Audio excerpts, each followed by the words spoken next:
Greetings, fellow investigators, and welcome to our video podcast, Into the Darkness, where my friends and I play the Call of Cthulhu role-playing game. I'm your host, Tom Rayleigh. The scenario is Crushed.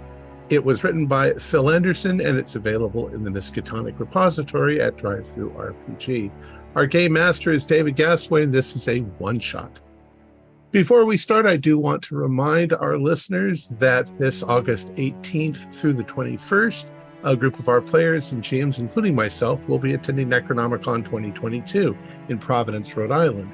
It's H.P. Lovecraft's 132nd birthday, so it's going to be a blast. If you see us, come up and say hello. We love meeting our fans.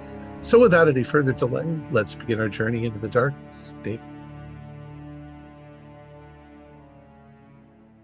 Thank you, Tom. The game begins on Thursday, May 29th, 1924. Yesterday, Professor Austin Manning of the History Department of Arkham University called his associate, Professor Bergman, about something he had uncovered the day before at his dig site in Rockport, Massachusetts, a small town not very far north of Arkham. He suspects he's found proof of a prehistoric Viking presence there.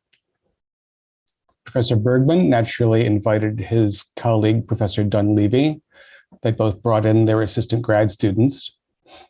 And in addition, as Bergman and Manning agreed that it might be a newsworthy event, Bergman got in touch with a reporter friend of his at the Arkham Advertiser, Dobson. And Dobson called in a trusted photographer of his, Christopher Zimmerman. You've all taken the afternoon train up to Rockport, where you expect to be met at the train station by one Harriet Dempsey. And indeed, the train's on time, and you're a fairly conspicuous group leaving it. And there's a sort of ruddy-faced woman in her middle age, waving from beneath the sort of gangway that comes off the platform. She's like, "You're the folks from Arkham, eh?" Yeah, I'm Professor Bergman. It's excellent to meet you in person. Glad to have you here. Sorry, we've just got the truck from Mason's, the quarry company. So two of you'll fit in the cab with me, and the rest you'll have to be in the back with the shovels and whatnot. But it's a short ride. As Harriet's making her initial greetings of everyone, Christopher's taking pictures and trying to capture this meeting of the minds. It's a pretty quaint scene. Rockport's not a big town. You can, if you angle yourself, you can probably get sea in the background over the village between you and it. This is my colleague, Professor Doom Levy. Nice to meet you, sir. Welcome to Rockport.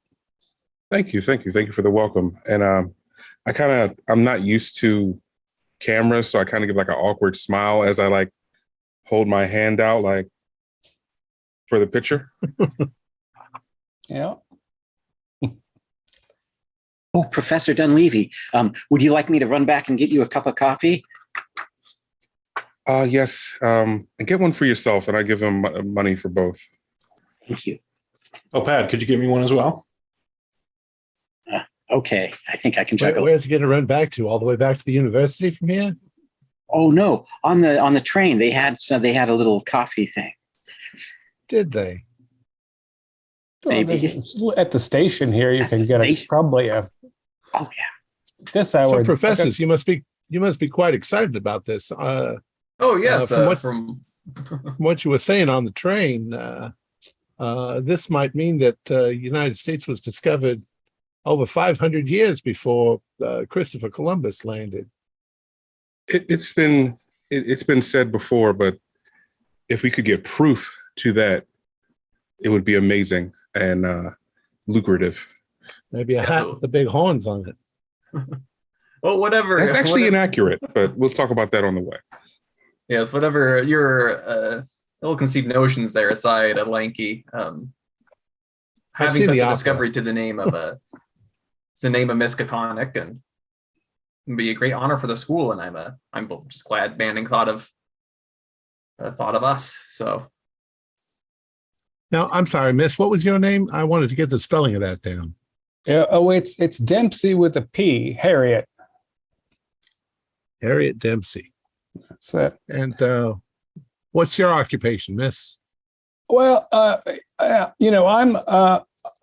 been in town for a while, and I've come into it just a little bit of my own money. So I take part in various civic activities. And when your professor came up and began this dig, I got more and more interested in it until I started to volunteer up there. That was Professor Manning? Yeah, Austin Manning, fine fella. I'm on the city board of regents too. It's a small town. We're not fancy. I'll show it. We're going to go through town on the way to the dig. I'll point out local marks of interest. It's an old town. It's a humble town, but it's charming. I've been here almost 20 years. I'm very fond of it. So who's up in the cab and who's going to take the rough ride? we'll have to I'll wait. take the rougher ride. I think Pat, based on his little trip, will get the back by default. I should have asked him about how his translation is going, and he probably would have ran away from me a bit faster. Chris, we should probably let the professor sit up front. Oh, yes, sir. You got it. Oh, yeah, that makes sense. Seniority and stuff.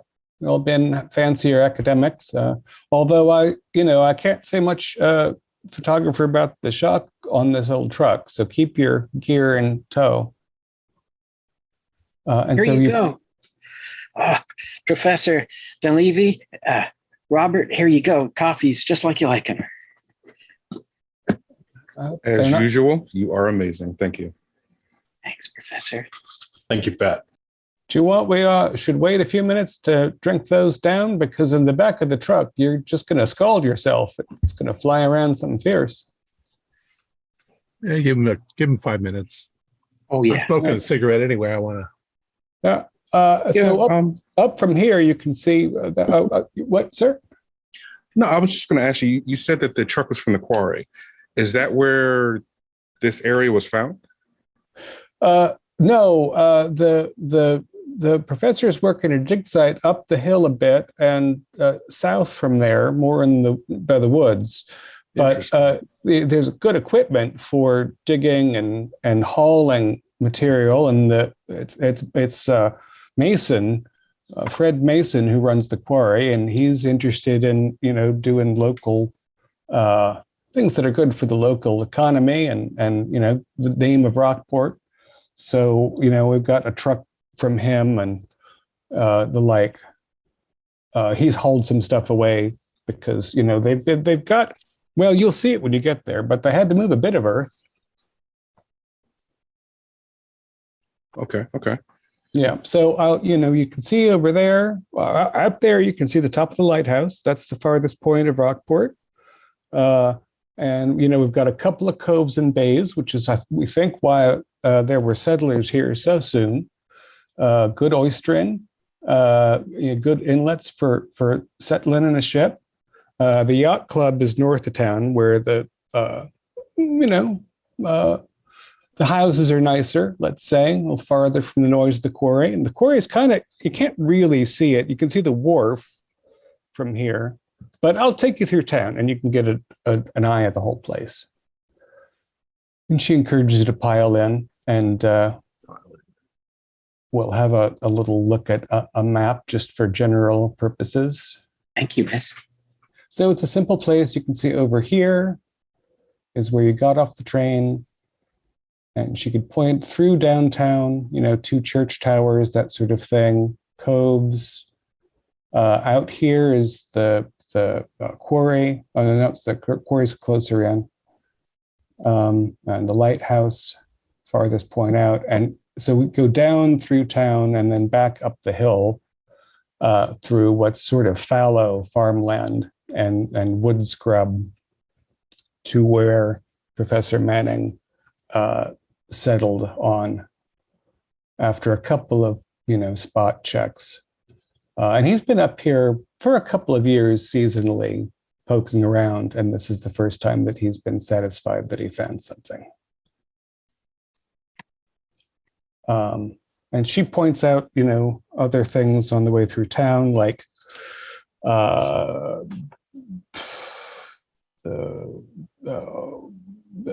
new cemetery is back here behind the first church, and then here we've got the old granite ordinary restaurant, and this is and a lot of the folks working on the dig are at this boarding house, which is just on the other side of the road. If we kept going, but we're going uphill, and as promised, it's a rough ride. It's there aren't really springs involved, just metal struts. You and the road, of course, gets simpler, and you have a sort of gravel drive as she pulls off to the right from the road, the paved road. And you can see as you're getting off the truck, it's pretty lovely up here. There's a few sort of rough fields and plenty of wildflowers and that sort of thing. And then, a border of various deciduous trees. And there's, a sort of large canvas work tent. And then, the sort of things you'd expect, some, a foot let down and another foot down, sort of trenches and partially oilcloth covered things and whatnot. And there's a couple of young people who were actively poking around. And there's one fellow who comes up and meets the truck and says, "Hey, Harriet." And she's like, "This here is Alton King. He's another local from the town who is free right now because he works on the sea later in the summer and in the fall. But this time of year, he's not trawling." And Alton got interested and came up. His family has been here generations. And Alton says, "Hey, pleasure to meet y'all. How are things in the city?" Oh, things are just buzzing right along. Yeah, busy all the time. It's fast down there. That's what I hear. Slow up here. Come on off. Careful with the truck. There's some sharp bits. And actually, if one of you could, there's a couple of we brought up some new flat bottom shovels we asked for. If you could pull them down, and I'll just give you a quick tour. Professor's having his late afternoon nap. He'll be happy to see you when he gets up, but he always takes a rest, especially since a couple days ago he's been a little overexcited. Oh, I can certainly understand that. Now, a keeper, is that consistent with what I know about Professor Manning? Is he a pretty tired individual? Is he older? What's more likely is that he's very overexcited. I mean, what he told you on the phone was that it was actually Harriet who found the potentially ancient object, and he, sort of ran around in a tizzy, and then he called you first thing the next day, as soon as he could expect you to be at the university, and he said, this could make us both. But it's also he's an early American historian, and so he's a little possibly out of his depth, and he probably got up and dug at 6 a.m. and so it wouldn't be strange here in the mid-afternoon for him to be having this news. Okay. You do not think that he's been drugged by this Alton fellow, in short, Right. or already buried. Pat and Robert, do you mind grabbing those shovels? Oh, yeah, you got it. No problem. Grab one. Welcome, all you fellers, and Alton's going to do a round of shaking your hands. Mr. King, when do you think we can see the site? We just go around these tents. I'll show you everything I can. I'm not an educated man, but I've been volunteering. I know what we dug up pretty good. And I tell you, I never thought the old hometown would be on the map as some historical place. It's a tiny little fishing and rock place. That's all it's ever been. If it gets on the map, it's going to be the place where all of the Christopher Columbus stuff comes to naught. Oh, that's true. Folks are going to hate us, aren't they? When you think about it. About that, but the Italians. Wow. Well, it's a different thing though, because we'll see how much more we find. And here I'll show you where it all started. And it has there's a tour of a fairly rudimentary, or it's not you're not digging in the ancient Near East. It isn't 12 feet deep. You've got your standard strings and lines and little flags and markers. And so the first two, we found there was an indication that Professor Manning found of what might be an old chimney. And so he dug from there, and you see there's foundation stones, and they're far enough under the what's this called, topsoil. He thinks they're maybe as far back as 1620.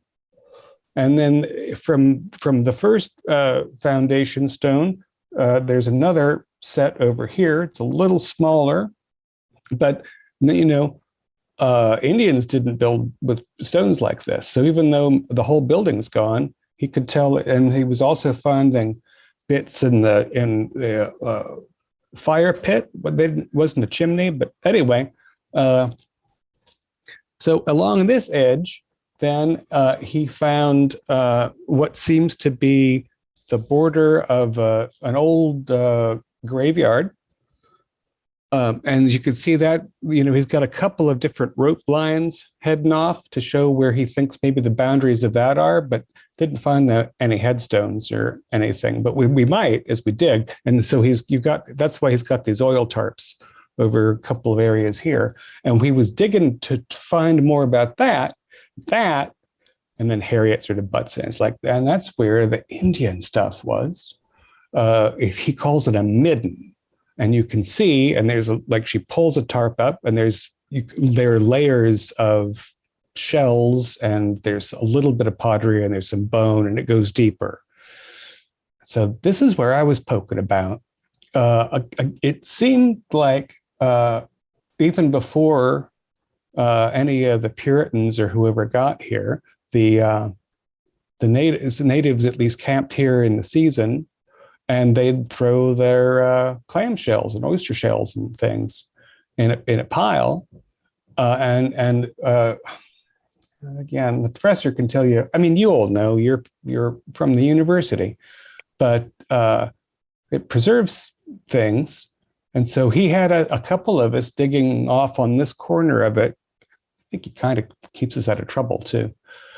And I flipped over a pile of these flattened shells, and there was the thing in two pieces.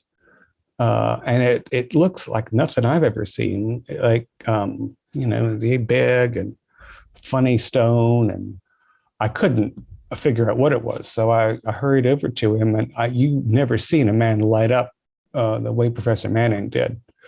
I bet you will too. Where is it now? Oh, it's in the work tent. Let's see. Alton, do you think we can wake him up? Yeah. Let's go get him. Because he'll want to show you. He'll be so disappointed if we show you the thing first. And so they sort of lead you to the main work. It's again oiled canvas thing, and I guess the professor has a cot in the back or something, and looking around. It's like getting duskish. There's some mosquitoes. Pretty nice though. It's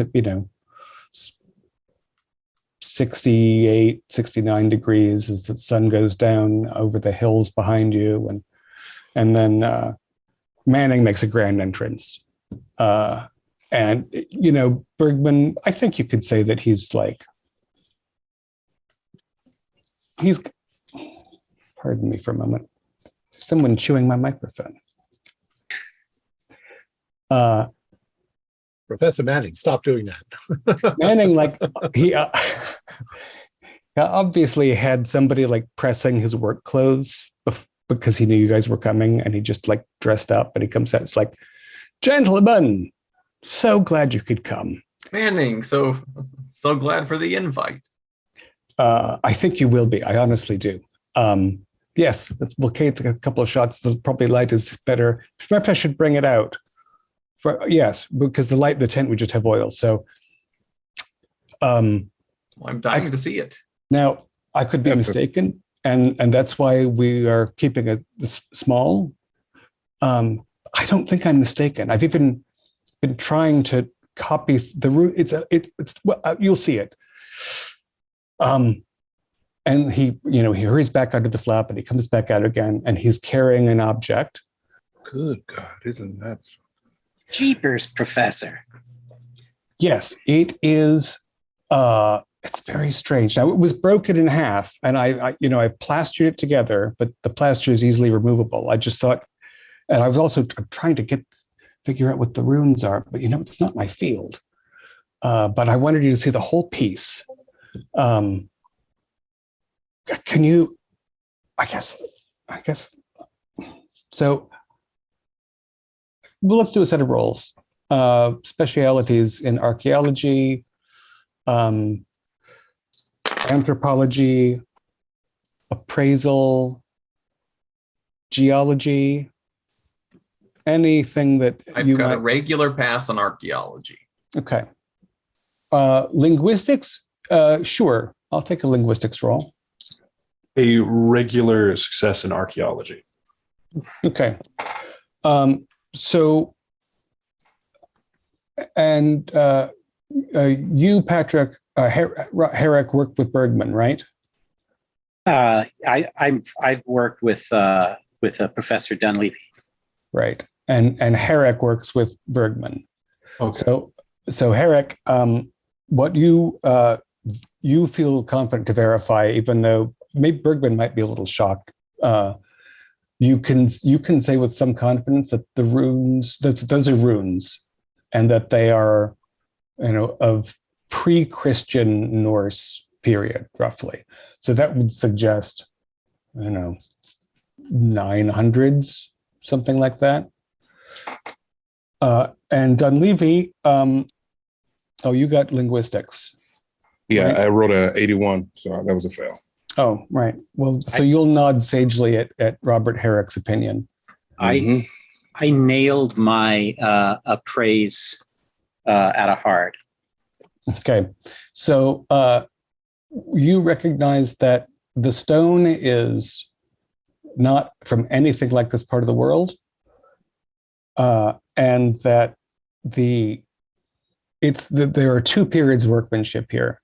There's the initial statuette of a pair of figures that have partly human and partly Piscean nature, and you would say that is ancient enough to be priceless, despite the fact that it's been defaced, and that the defacing, the scratched heads, etc., were intentional. So it was an original piece from someplace far away, and it was actively worked at a later date with intention. Does anybody have anything in occult? Yes. Yeah. Chris is pretty versed in the occult. Excellent. Make a roll. Yes, I know a little bit too. Yeah, give it a try. Got a 39 out of 50. Okay. I also passed art criticism earlier. So it looks primitive, kind of lovely. It's made out of stone. We'll give you a sort of a combo. You recognize the quality of the work and something, especially because of what Herrick said about the age. And then you realize that the kind of inscription that is what is called a stave, which was a form of curse or banishment, or a kind of intentional work from Northern Europe. After it comes. Do they have examples of that in other Viking objects? Yeah, they're not always carved, but yeah, but they can be. They can also be painted. Curses, blessings, Sure. Ritual incantations made in language onto a surface that have a sort of pattern. And so Manning is like, it's amazing, right? Like, have you ever seen anything of the like? On this side of the Atlantic. Professor, if this is first millennium, you're going to be explaining that there's been Europeans over here. Or at least an incursion. The object, we have increasingly evidence that the American Indian traded over great distances. You find cowrie shells in the Midwest and sorts of other things. So it may have come from Canada. It was damaged. It was broken in two by the time it arrived here. But it will continue to investigate the dating. But based on when the stone was dug for the first Western foundation, and its depth relative in the midden to where this was located, and there are native bones nearby we found in local pits, and the cemetery we haven't been able to investigate thoroughly yet.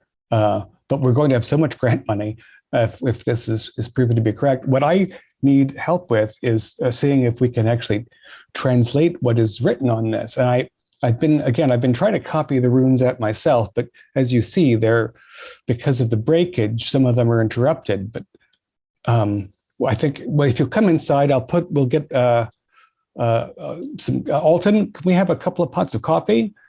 And maybe I'll break out. I have some pretty good brandy that's been in old Ben Williamson's cellar since when it was legal. And we can sit down and look these things over. If you're a photographer, if you're good with going inside and we're done with the better light. Yeah. Great. So come in, sit down, and we'll talk it over. Professor, is it okay if I smoke in here? That probably would not be a good idea. It might affect the stone. You say so, Professor. Well, it's true. I don't know what stone is. I tried to get Miller, the geologist, up here, and he didn't take me seriously, honestly. But we'll find out.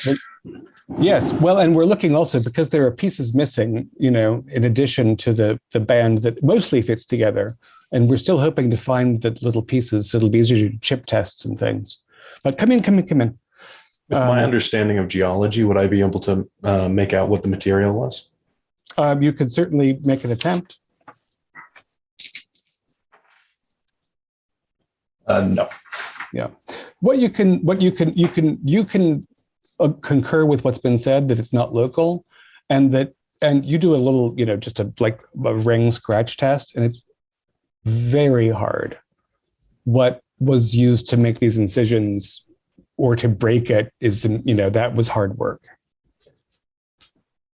So he ushers you in, and he's like, I've tried to copy out.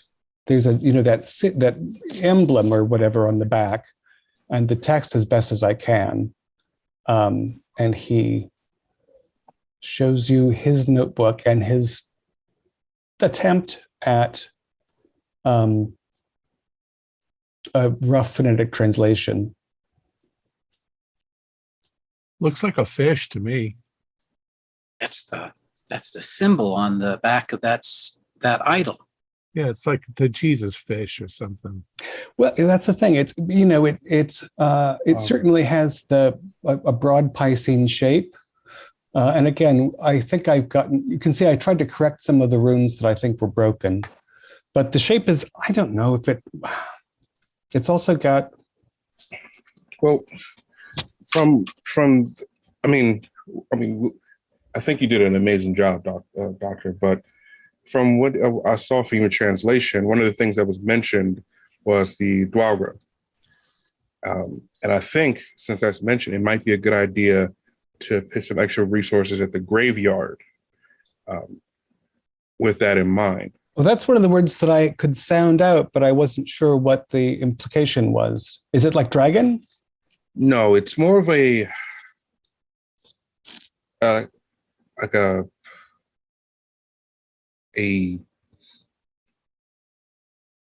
dead thing, something that isn't fully dead, isn't fully alive, and more so than not, it's a punishment. Mm. What Wow, was the that word is- say? Professor, what was that word? Dwalga? Draugr or Draugr. something. I think that Draugr. is a sound, but you'd know better than I, Bergman. Did you here have a pick the thing up? Have a good look at it. Yeah. I'll look at it. I know something about this statuette and these runes strikes me almost as a kind of sexual imagery. Mm. Well, Well, that's definitely a woman there. it's definitely a man as well. You didn't, yeah. Yeah. Well, and I then if you look at the image on the back, that's what the runes. I mean, it looks. I don't know. At least to me, it looks like Oh. genitalia. You have a both- little bit both of a male and Freudian female. bent. I forgot, Bergman. You do like the Europeans. Yes, I see your point though. And fertility, I mean, because I think you're right, that is an ancient object. But can you do anything at all with the runes? Can you make it out? Yeah, can I make it and- Old Norse? Yeah, and Professor Dunleavy, I appreciate your concern, but keep in mind that this is the only Norse era thing we have any indication of.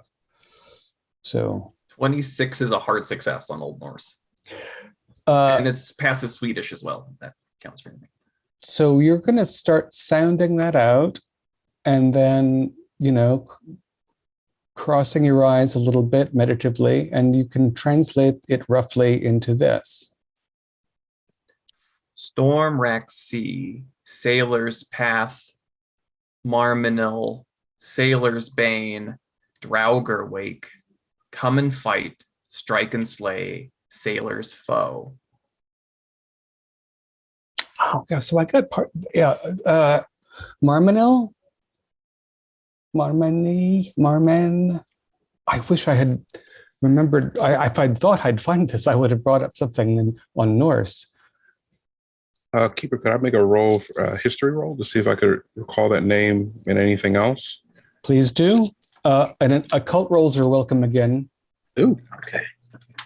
And I would also suggest, Christopher, that you make a photography roll, because you're going to be, these things need to be documented.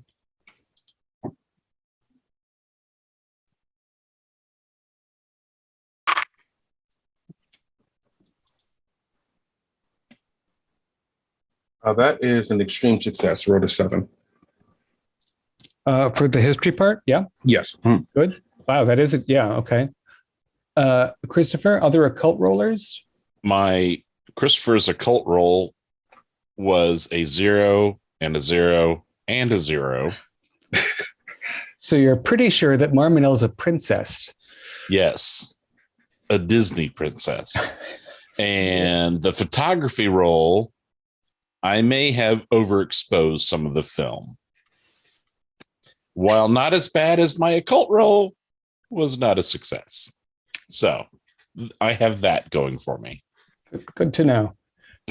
Regarding your sense of history, you feel, having heard the little couplet or whatever, you feel more certain than you were that your recollection of Draugr is some half-living thing.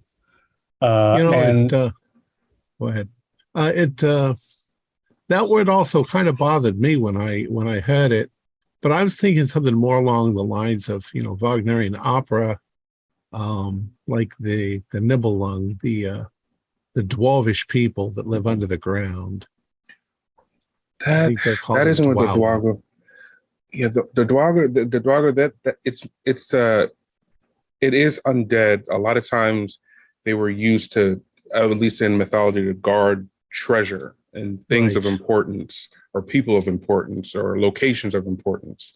That would certainly link it to the Germanic language.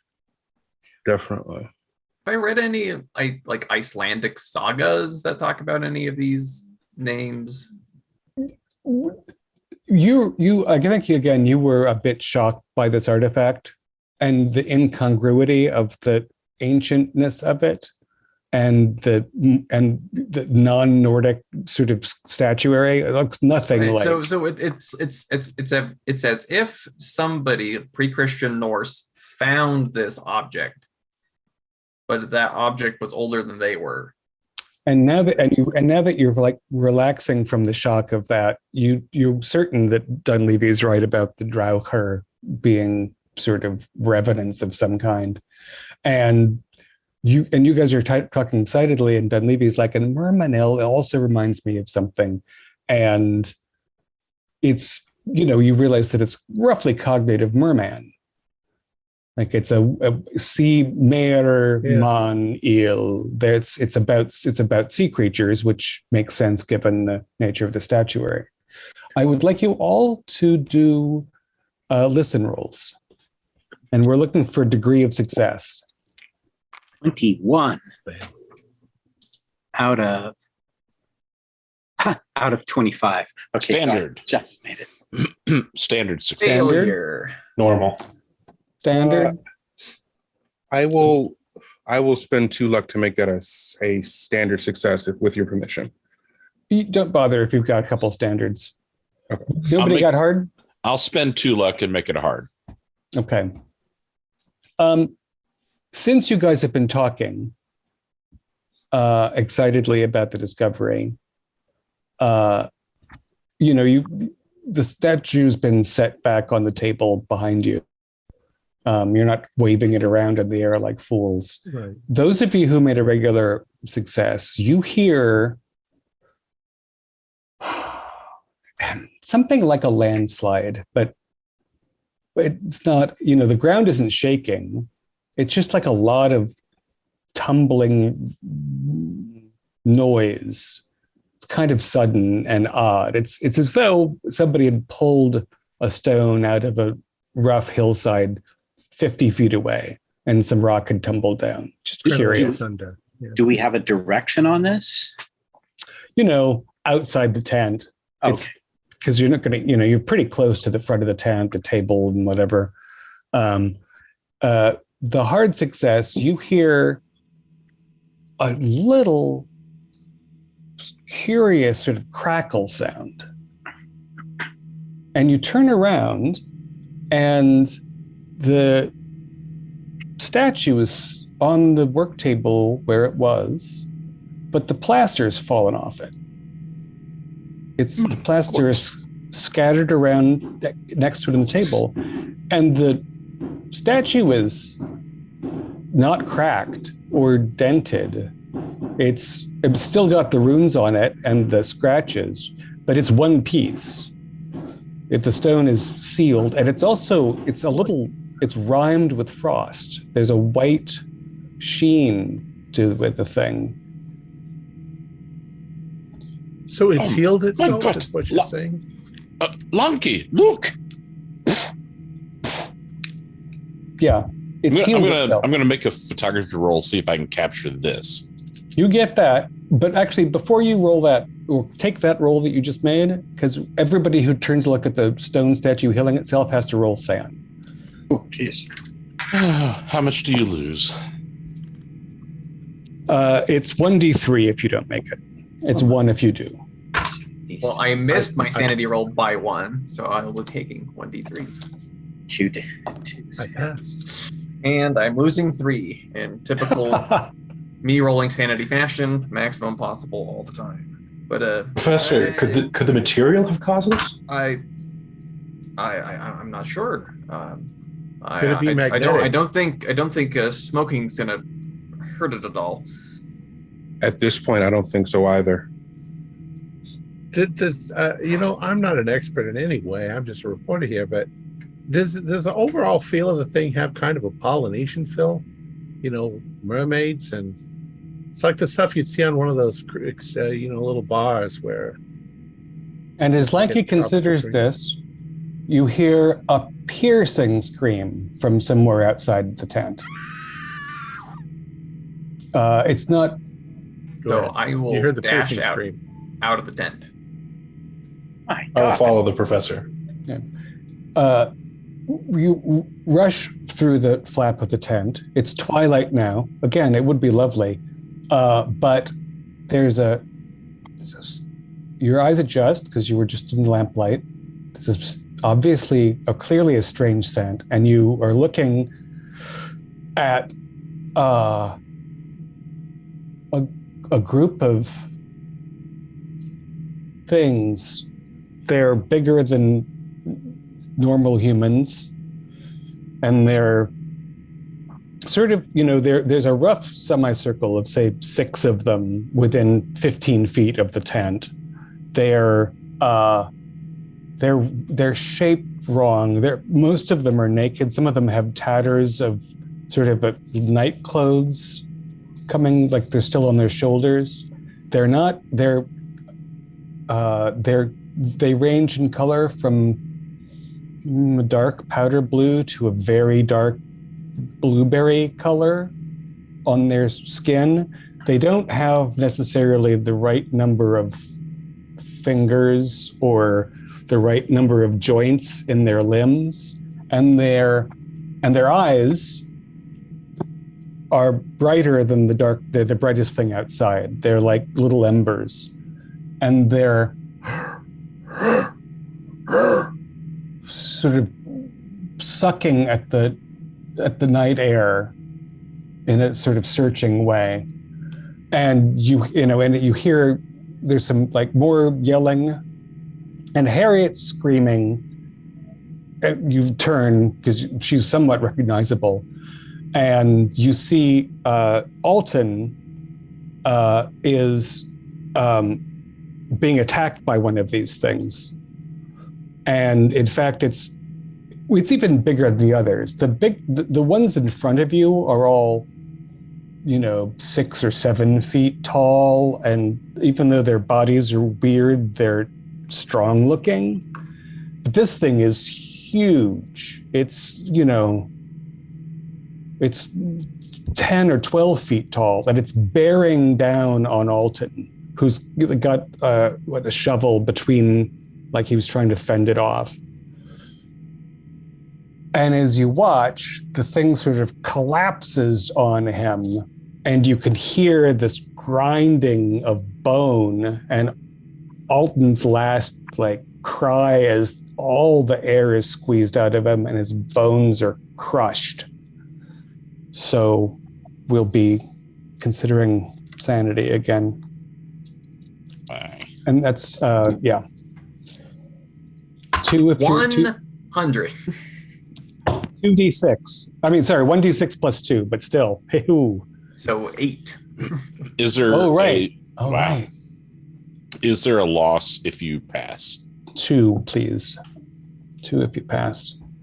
So it's 1d6 plus 2 if you're successful. Intent was to stay with Professor Dunleavy. Professor Dunleavy, did you rush outside? You're muted. Yes, up until the point I saw this thing bear down. Okay. At this point, I'm kind of shocked, and I kind of just look back at you like, this isn't going to be on the final. Professor. So with the loss of 8, I am now indefinitely insane.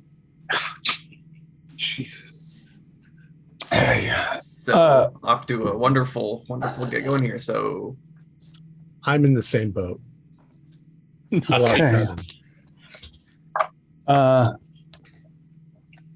Now wait, do we need to roll intelligence? with Not for indefinite you, insanity, 'cause yeah. Yeah. But Tom, you might, because you only lost this in 1. For my intelligence, I got a 0-1. Good work. I really understand what's going on. All right. Let's see what kind of likely. Oh, that's an interesting thing. Yeah. I can tell you what I was about to intend on doing. Please do. I'm a reporter. I was going to run for cover and hunker down behind something and then keep peeking out and writing down, the creatures came at us with, like this to try and do that. So flee and panic might be exactly what I do. I'm a wall correspondent. I'm wondering whether is there a appropriate mania for writing everything down that happens? Oh, Yeah, I yeah. believe that writing it down will save me from it. Nobody would ever harm a reporter. Yeah, I think that's what we're going to go with. You're compelled to note everything that happens for the time being. You might even start like, yeah, right. And if you run out of ink, then you're going to start doing other things. Blood. Professor Bergman, this has been something you've studied and been fascinated about your whole life, and now it's been shoved down your throat.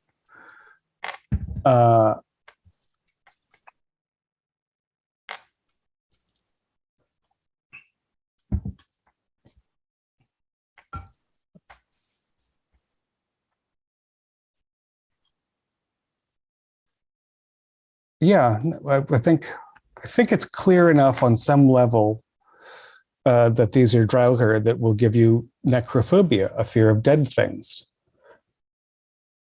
And your immediate panic response can be, you can either faint or flee at will. But you're going to be. Robert, we'll see you on class on Monday, and I'm off I go. You can, do another intelligence roll for that escape. We'll see whether you just run into the woods or rather you can figure out the way to town. 90. Okay, you're going uphill into the darkness. That's right. It's going to be a little while until we see you again. Is there a way I could track down my professor and try to move him in a more sane direction? You can certainly, I would say, we'll treat it as sort of non-combat combat rounds. If you want to spend the next short period of time following him, then you can start trying to soothe him when the initial useless period is over. You should be cautious. Okay. The woods are getting dark and he's nuts. How are the rest of you doing? So 2 damage. Christopher is holding it together, but the war experience is really kind of coming into play here. So he kind of hunkers back a little bit to take a couple more shots, and then his intention is to flee because he was never really a combatant. But Christopher also recognizes that there's something important here we came to a document. And so I want to first try and take 2 pictures and see if I can, hold my hand steady enough to take clear shots. And then as I flee, I want to grab the statue and preserve it so it doesn't get lost in the chaos that I think is going to ensue. Because I want to get away from these monsters. So you have taken how many total sand loss so far? Just 3 or? I've lost sand twice, and each time 2, so I've lost 4. Yeah, so you're up to 4. So you're trying to keep things together. You're trying to take pictures. And when you pick the thing up, you realize that it will burn you. It's so cold. All right. It is not just out of the freezer. It is colder than that, which doesn't mean you can't wrap it in something, but you have the presence of mind to let go of it before you do damage. Okay. I had previously do I see him try that? Yeah. It's so cold.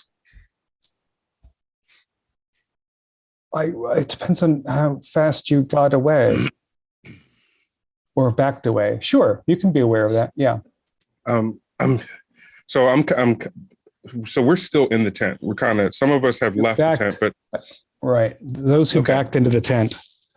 So backing into the tent, and I kind of look back at Pat and I'm just like, so we may have a problem. And I don't know if it's, and Pat, you've seen it, right? Yeah. Okay. Right out there.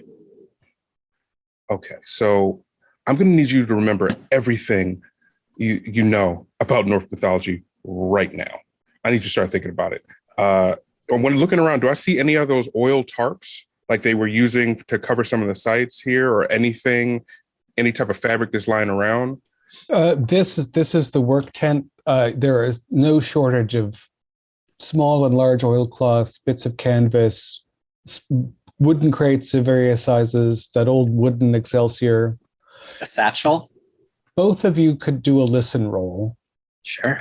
while you're, Sure. and I guess Christopher as well. You guys are all 13. great. Small clarification. That's a I fail. lost- 86. Hard success. Okay. So Gibson's looking around for something to do something with, and it's still Pat and Christopher. All you hear outside is crickets and an engine idling, and maybe some small human chatter, like anxious talk. You don't hear screams or monstrous roars or big cracks. It sounds like nothing's happening outside. I look around in the tent. Lanky, where are you? And then I want to look and see if Lanky's outside.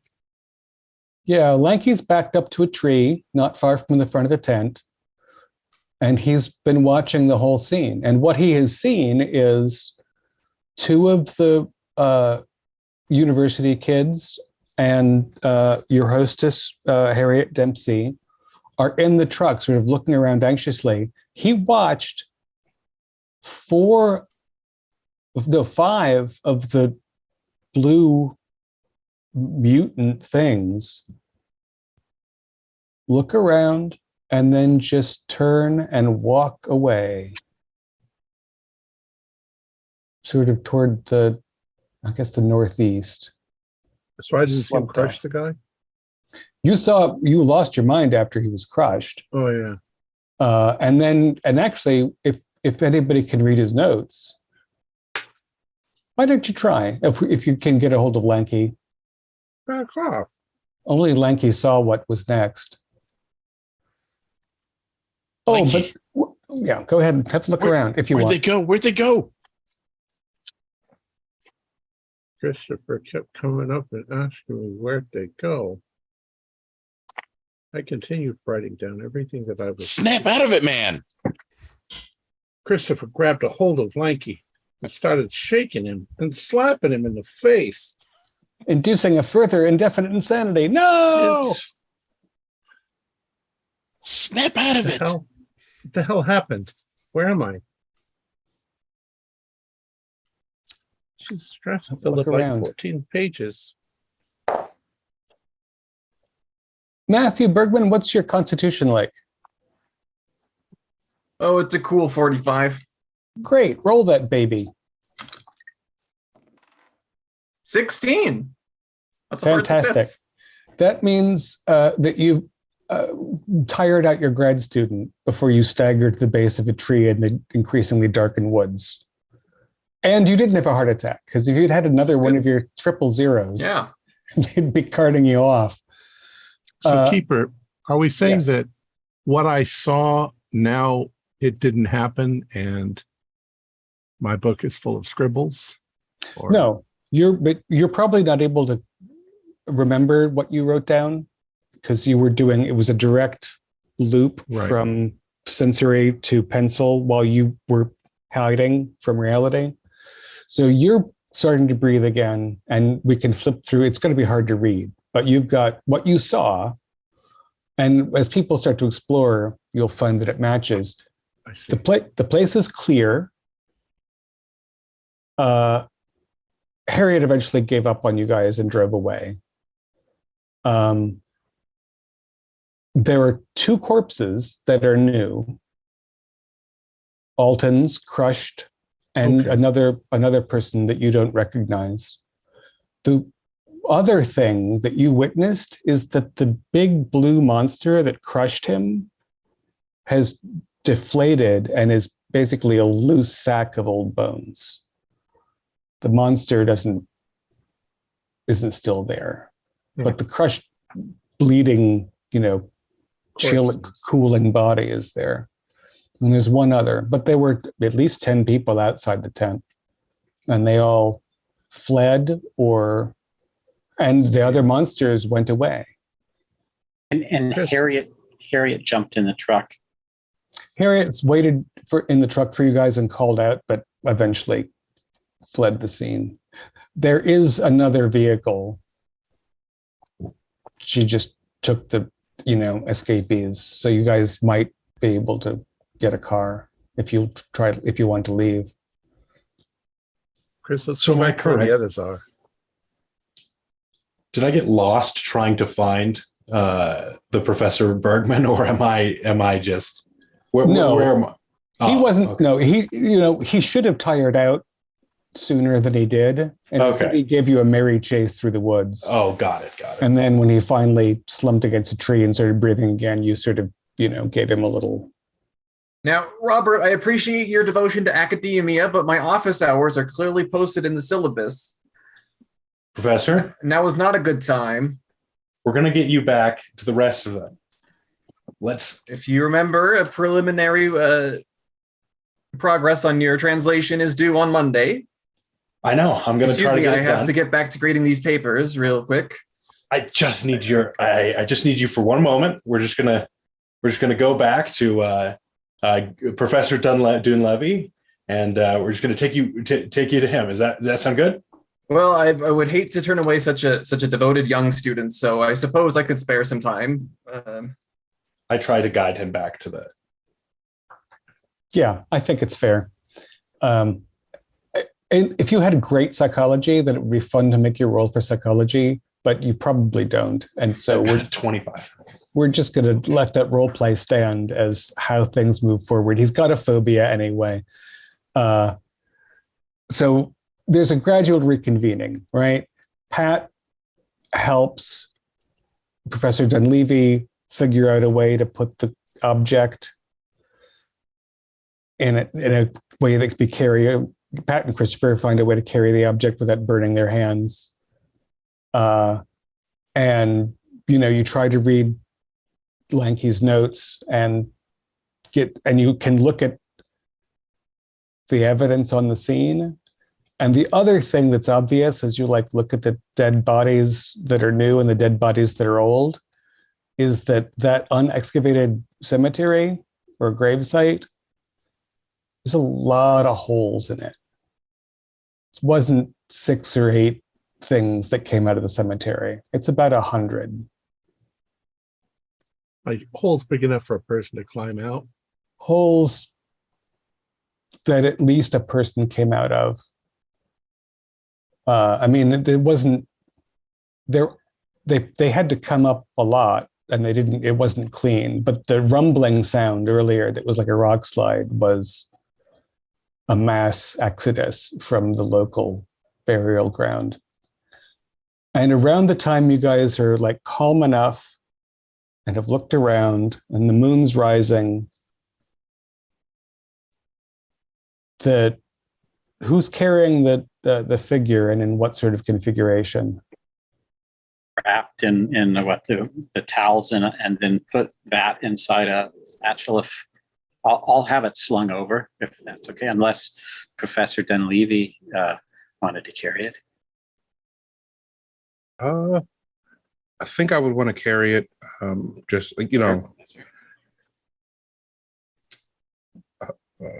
So yeah, I guess I sling the satchel over my shoulder, and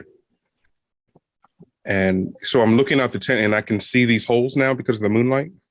Given that we've taken a little time to inspect the area, again, as you came out of the hills and out of the tent and sort of met as a group and had a look around, if you inspect the 2 corpses, there are 2 people. One of them was the fellow you met, Alton.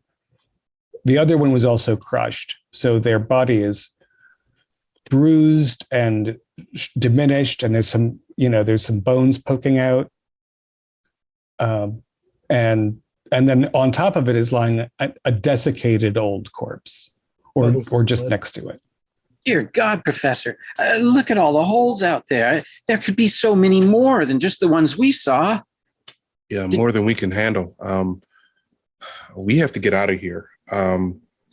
We've got to warn the town. Look, they killed 2 people already. And look, they went off in this direction. I wonder if there's any people living in that direction. Where's Professor Manning? Professor Manning, if you can smack him into consciousness, he was lying around the side of the tent, the main tent. He's basically swooned.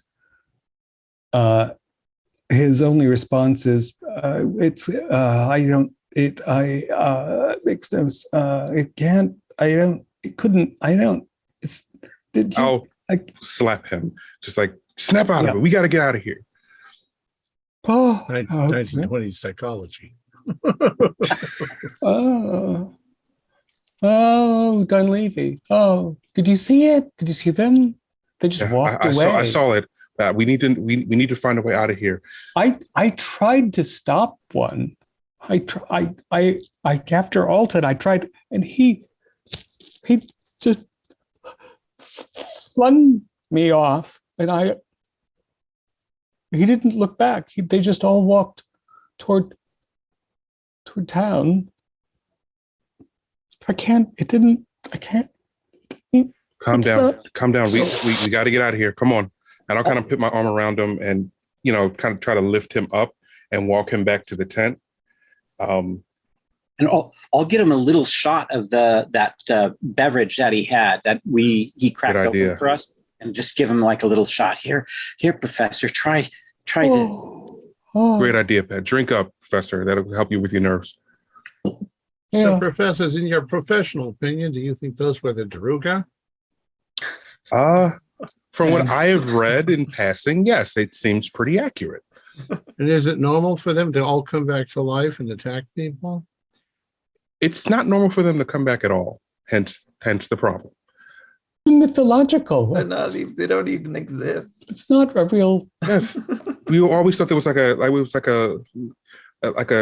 representation of of their undying need to protect certain things. You never thought there was actually Dwalger out there. Well, I've got 14 pages of direct correspondence about them, as I was a little bit out of my mind, but I wrote down what I saw. Oh, Lanky. Can we? Yeah, I actually panicked in the moment. Could I take a look at that? Yeah, it's a little scribbly, but just a second.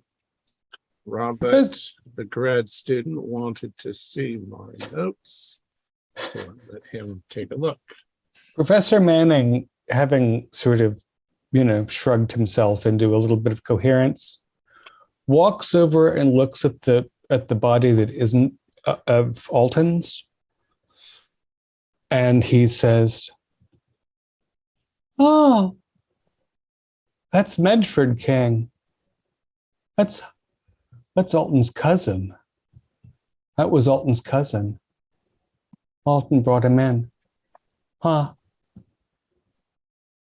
And that's when you hear the first couple of pops in the distance, gunshots probably from down the hill in the town of Rockport. And if you're very keen afterwards, screaming. Mr. Herrick, I need my book. Quickly scanning over his notes, do I see any insight from his reporting towards the scene that I might have missed in my normal perception? The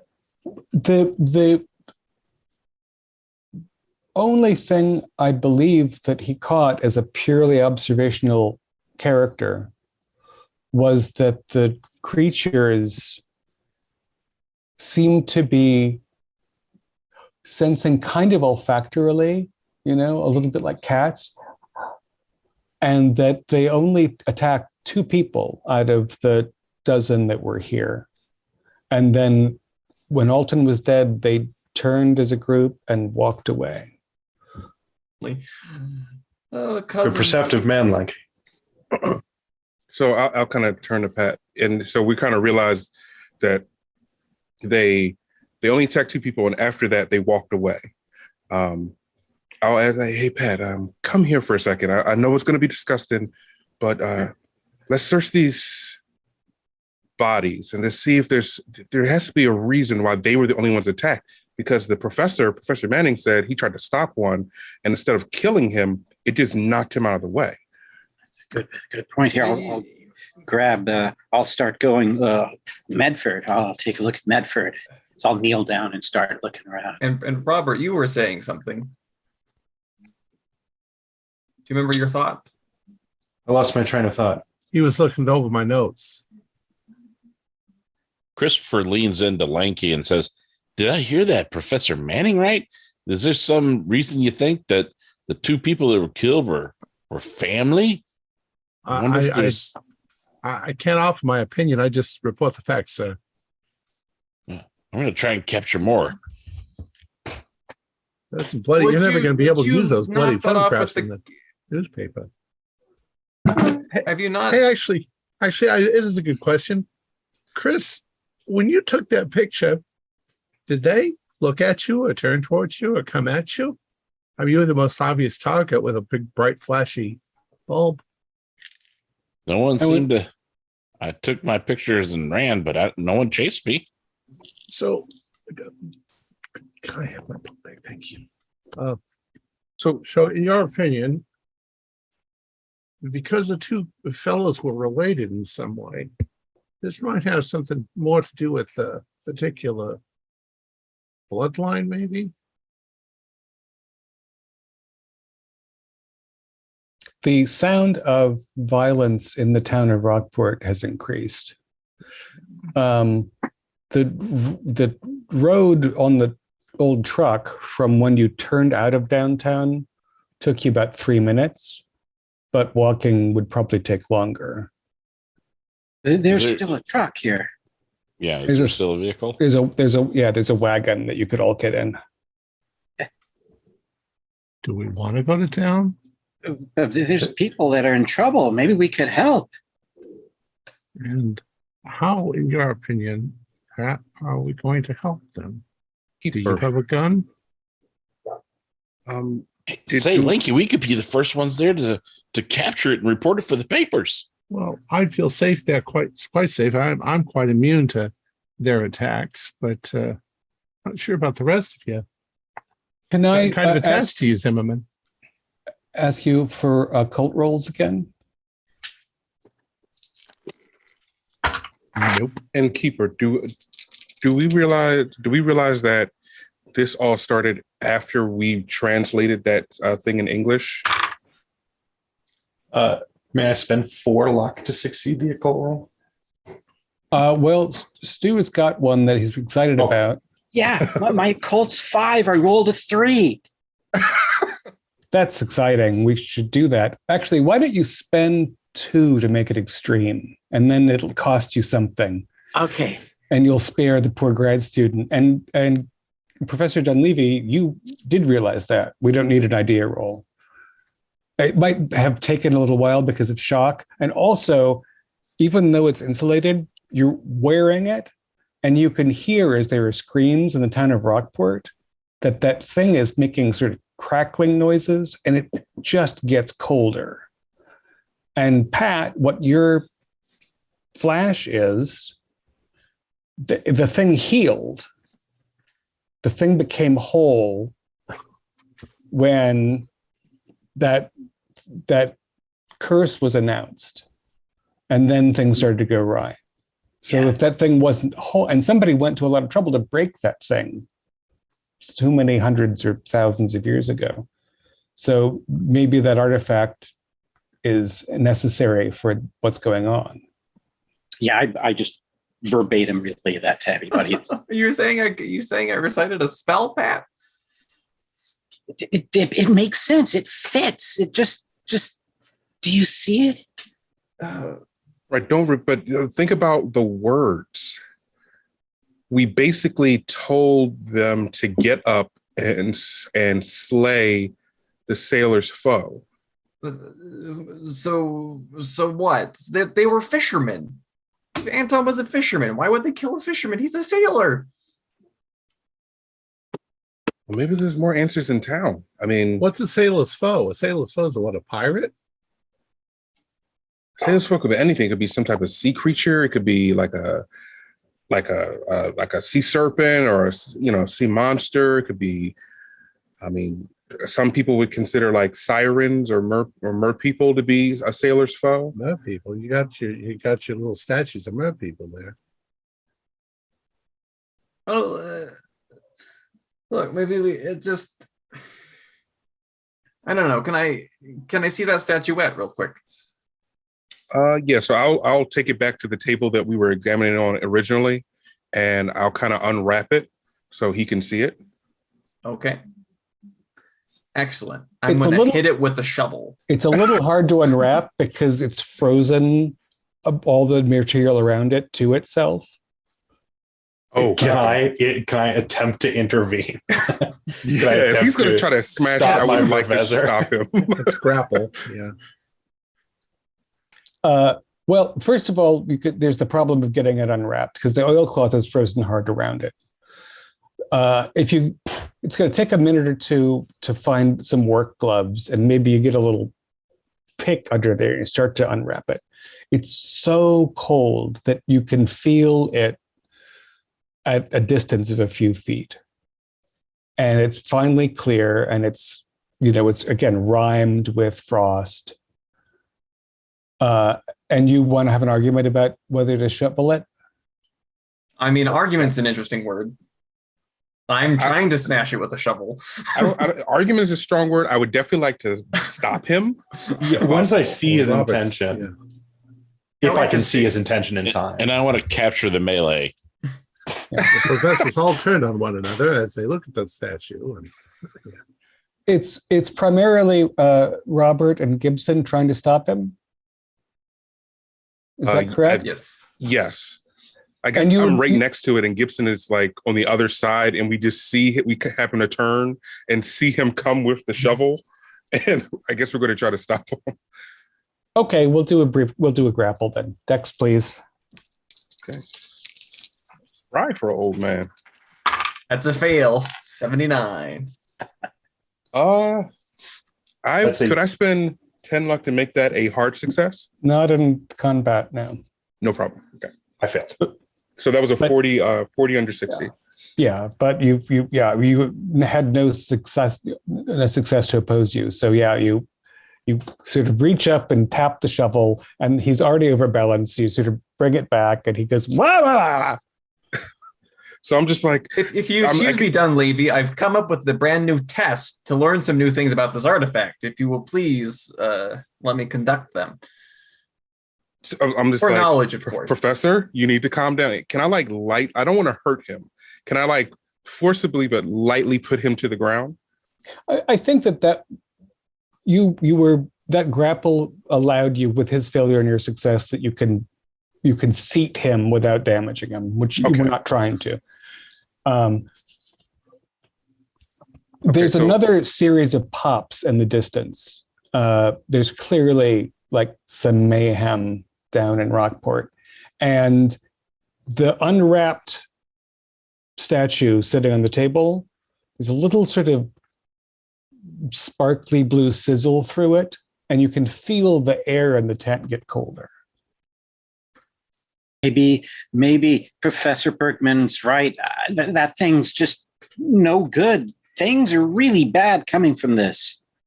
Well, remember, it repaired itself when it was damaged. I think we'd risk some sort of retaliation from the thing if we believe it's as powerful as we're making it out to be. Yeah, if it's powerful enough to bring back the dead, it's powerful enough to hurt us when we try to threaten it. So are we just going to sit here as it calmly turns us all into popsicles? No, what if you try heating it up? Put it in the fire. You know, Lanky, that's one of the first things you've ever said to me that made any damn sense. How many things? As much as I don't like it, I kind of feel like that may be the move. I mean, is there a like a wood burning stove or something here? They haven't been doing work in the off season, but there's a fire pit because when you have people outside working, they like to, cook stuff outside and hang out around a fire. It would take a little time to set it up, but you could definitely build a pyre. Why don't we get it into town? Something's going on in town, and this has something to do with it. Maybe if we bring this to town, we may be able to save some people. I'm with Professor Dunleavy. Maybe if we heat it up, we'll be able to save some people. We could heat it up. We could try that hypothesis in town. How are you going to get it to difficult town? to transport. Throw it in the bay. We've got a truck just outside, Lanky. Yeah, there's an old station wagon nobody's gotten into. I'll run out and see if the keys are still in it and if I can get it started. Make sure you take a shovel. Oh, yes. Can't start a truck with a shovel? Just You in can hit case. someone in the head with it.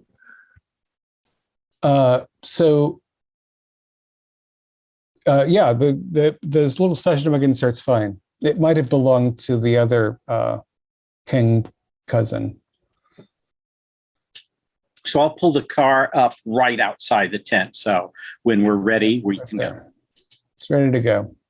So it seems to me the problem is going to be how do you transport the thing? If it was so cold inside, wrapped in cloth, now it's even colder. We'll throw it in the trunk and we'll just go right back. It's just going to be a couple minutes. It's really only minutes till town, and you can hear again like the pops of occasional sporadic gunpowder, gunfire, and again cries of distress. Yeah, we need to hurry. Let's go. Let's go. If we won't do the fire here. All right. I don't like how Anton keeps looking at me.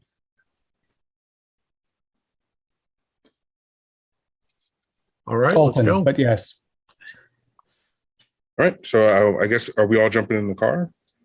I guess we're going to have to be careful not to let that thing touch us if it's in the back. Hold it off with a shovel. Wrap it with a few more pieces of oilcloth and canvas. You're going to have to get those all off of it again. No, better fire than- can do that. Fire can do that. Yeah, just throw the whole lock, stock, and barrel right into the fire. That makes sense.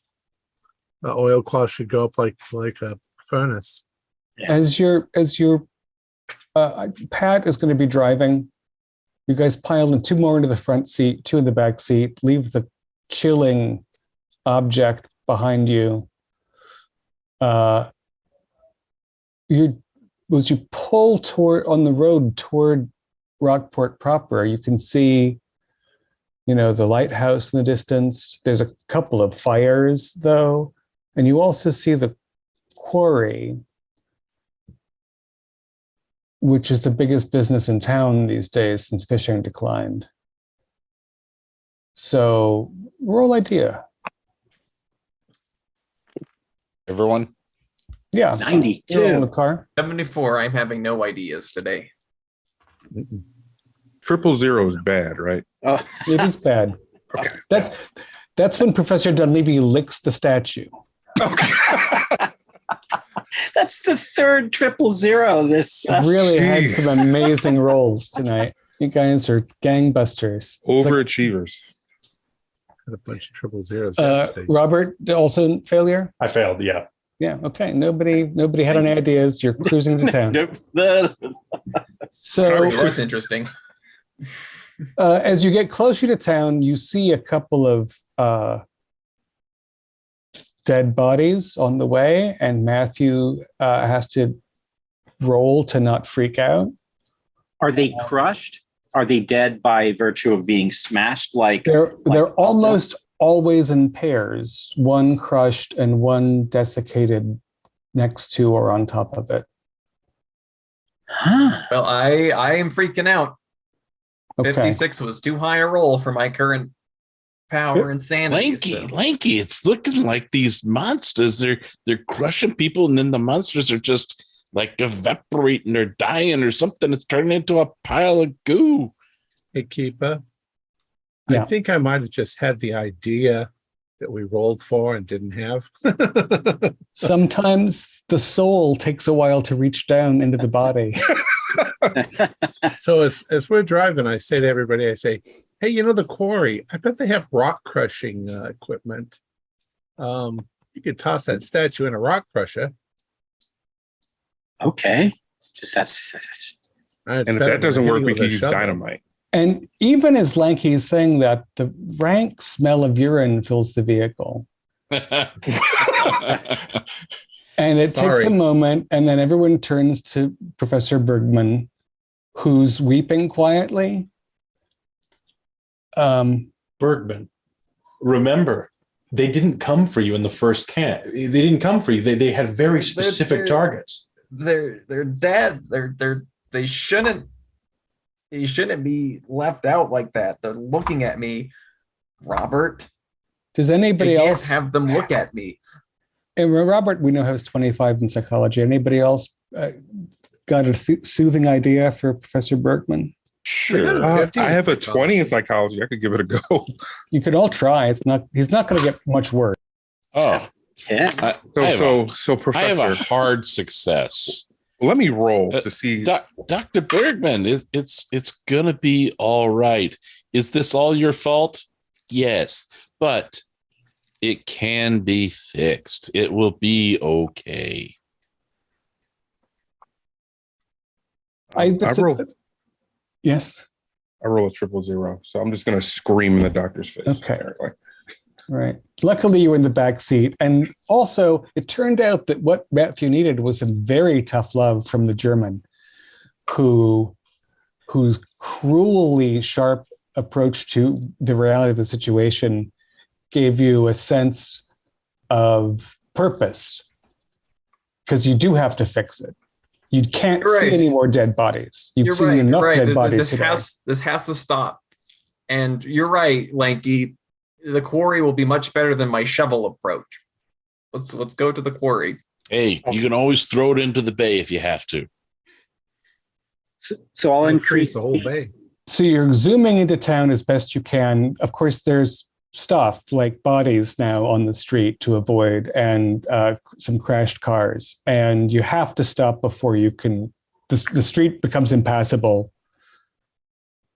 a few blocks from the quarry proper. And there are dozens, at least, of these things lumbering around in the gaslight and under the moon. They're all a little bit different. Their color is wrong and the shape is wrong. The only thing that's consistent is that they're smelling with their noses and their mouths, and their eyes are like little coals. And when your car moves, 4 of them turn toward you and scent the air and then just move away. And then there's a wooden framed house just to the left of where you had to stop. And as you're trying to, figure out if you could pull through, the front door bangs open, the house is lit inside, and a woman carrying a small child runs out. And one of the things comes pounding after her, and it snaps the wooden steps, and she stumbles on the stone of her walk. And she sort of, she falls so that she doesn't smush the kid, who's maybe 5 or 6. And the thing almost steps on her as it lumbers on, chasing the small child into the craze of the streets. And it's breathing after the child. Oh my God. We gotta save that kid. It's gonna kill it. We gotta smash it, Pat. Yeah, but this is on the way, isn't it? I mean, this will just take us a minute. You say it was impassable. Do we have to get out of the truck now and make it on foot? Yeah, you're going to have to move forward on foot. So we got here with essentially 0 stealth. The Draugr saw us coming. They're not. They after us. looked in our direction, and they ignored us and went after a small kid. That's all true. I put my hand on Chris. I'm like, Chris, you need to get a close up of one of these things. They don't look like Okay. they're attacking any of us. As Go up to that one inappropriate over as that is true. I mean, they're not attacking us. They're only attacking people from town. Even at the base, even at the site, it only killed people from town. And they're not attacking everybody in town either. But Right. we just need to. That woman, she We need to married live it. someone. And it's the someone that the baby's got the bloodline of. Wonder if they're all part of the same family line. Is the toddler making distance from the monster? I mean, the monster's going to outpace the toddler. And it's getting, you've got to look through some smoke to follow it. And there's other combat on the streets happening. Like because there are villagers who are not being attacked, who are trying to kill these things. And they, there must be some success because there are some old corpses on the street. Don't look, Matthew. That Wasn't going to. don't have crushed bodies under them. But it was a large cemetery. So it looks like one of these creatures will go after one target. So I'm going to rush and try to get the toddler, pick him up, and run with the toddler to get him distance from the thing. All right. So the car, we're getting out of the car. So the car is stopped at an angle. There's a couple of crashed cars in front of it. Probably a lamppost over here. There's so there's small fires, but nothing. Town isn't erupting. And it's darkish and there's smoke. It's hard to make everything out. Pat leaves the driver's seat and rushes across the sort of accidental barricade to get between one of these things and a kid. I just yell out, I have to get this kid away from the thing. It's going to get killed. I'll be right back. I'm going to run with him to get a first-hand account. I grab Professor Dunleavy's shoulder and go, Professor, we're not far from the quarry. If you want to get rid of this thing, let's go. Okay. So I'm looking at Pat kind of like running away, and I'm just like, he's a really good grad student. Remember him well in your speeches. Let's go. I don't want to I can't just leave him. I think the best way to save Pat would be he can buy some time and we try to stop them this way while it's chasing after them. That's an excellent idea, Robert. Full marks. Okay, let's get going. As much as I hate to admit it, that is, because I don't want to leave Pat, but that is true. So I'll start making my way towards the quarry. I yell, wait, don't do anything until I get there. Sure thing, Lanky. Well, so I guess if we're right at this point, so I'll kind of turn around and like, okay, but, don't take your time and just keep, I'll turn around and start running.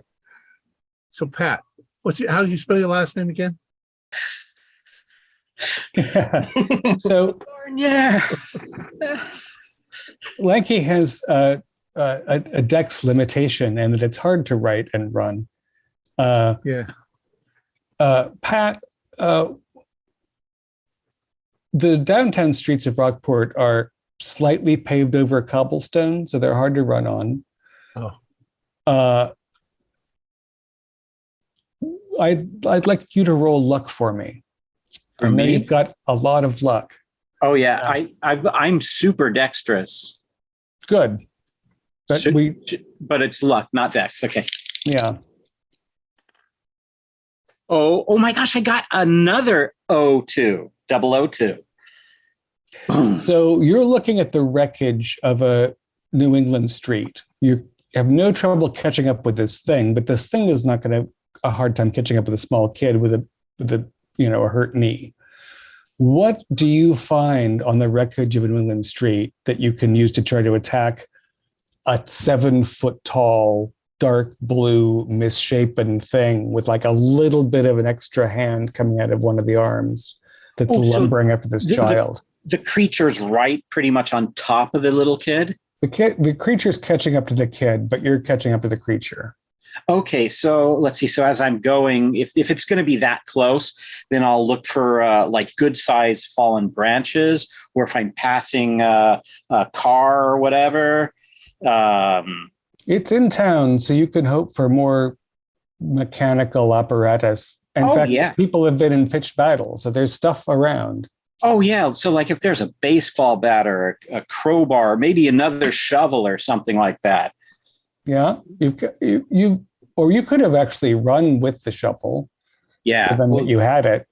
Yeah, but let's give you something more like somebody tried to defend a friend of theirs with a nice big fireplace poker. Fire poker, like a heavy iron with a hook and a poke, almost like that. Yeah.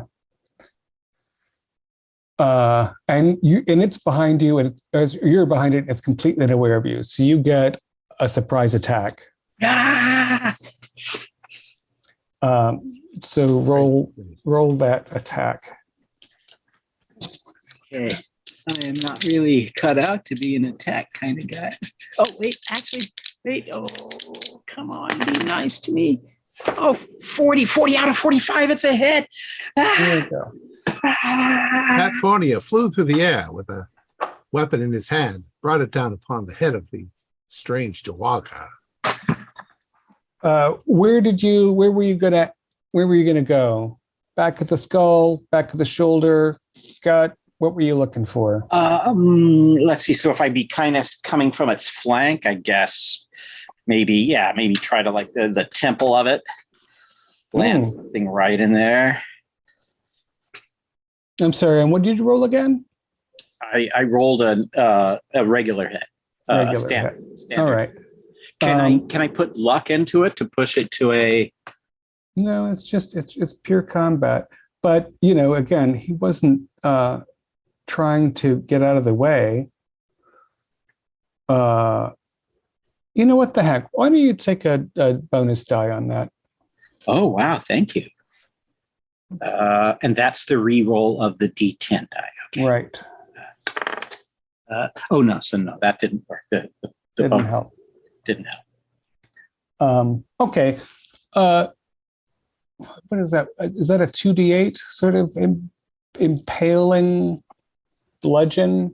I'm trying to speed through. Like a fire poker sounds like a 1d6 or a 1d8. Well, it's an iron bar, 1d8 plus damage.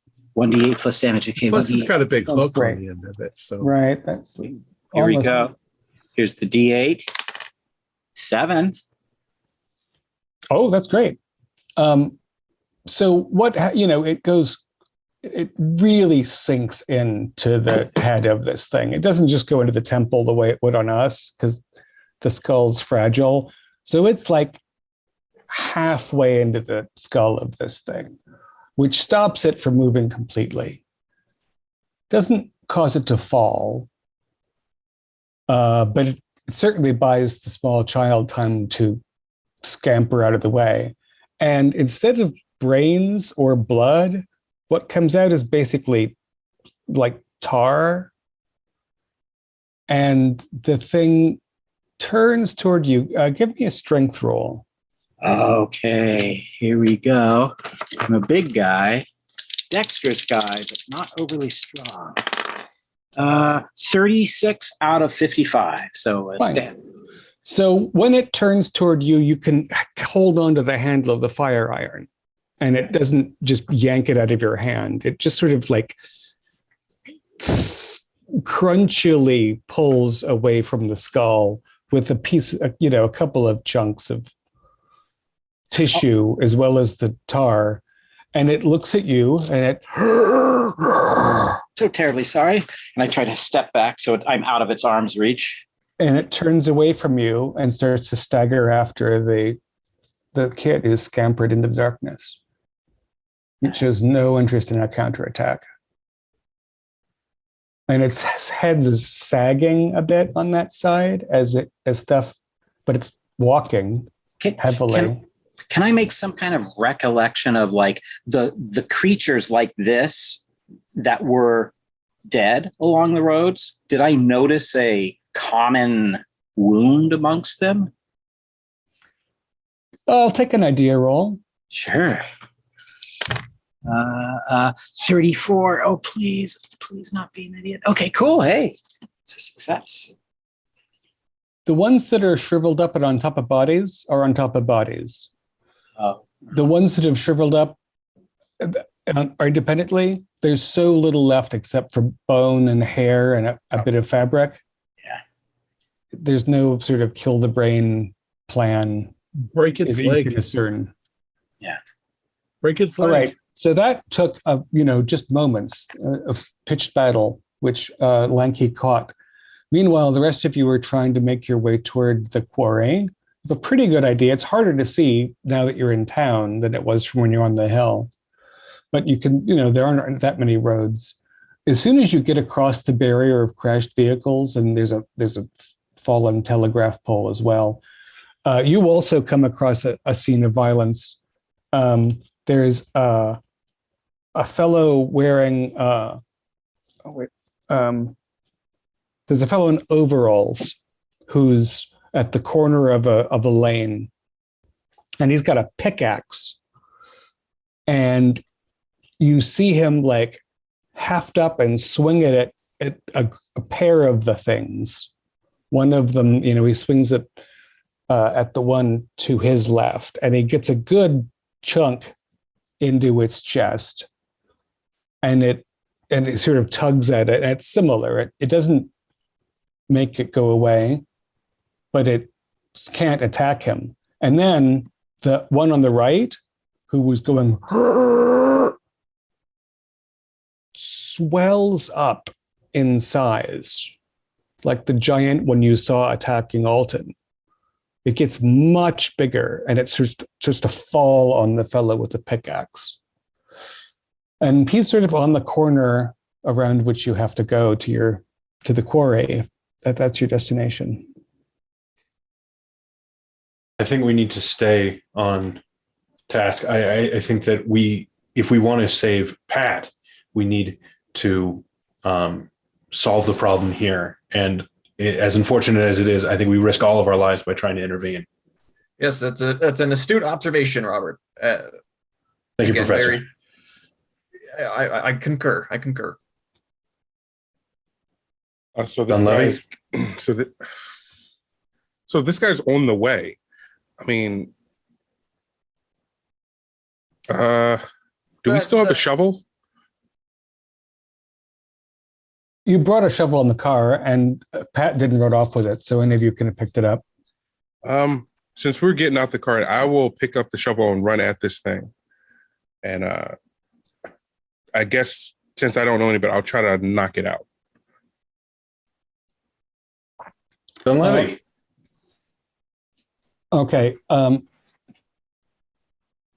Again, well, the thing is in the process of growing, and you could hear sort of snapping and stretching sounds as it does so, as it hulks over this fellow in overalls. So I'll give you also a surprise attack. Although I guess those of you who witnessed this thing double in size should also do a sand roll. I know you're getting kind of over it. Actually, and we'll leave Bergman out of it because Bergman doesn't. I've lost max sand of these already. Yeah, I can't lose anymore. Bergman's gone. Due to the loss of sand, I'm now rolling over my current sand, so I just failed. Right, it's just one. It's just one. You guys are only. It's grotesque and frightening to see these things change, but you are aware that these things are monsters, and you'd seen a giant one. You just hadn't seen the transformation. As Dunleavy is running towards it to fight it, I'm going to move to I'll take a picture, but I want to move to Professor Bergman and talk to him. But I'll do that as an aside after the combat. Sure. All right. So you're going to choose the blade side of this shovel at a run at this thing's head. You're mute. Sorry. Yeah, I'll scream, get off of him, and I'll just use the blade side to swing at his neck. Okay. Roll to, yeah. Okay. Oh, okay. So that's a 19 under 25. Okay. So you connect, and that definitely interferes. Like it cuts in. The flesh is leathery.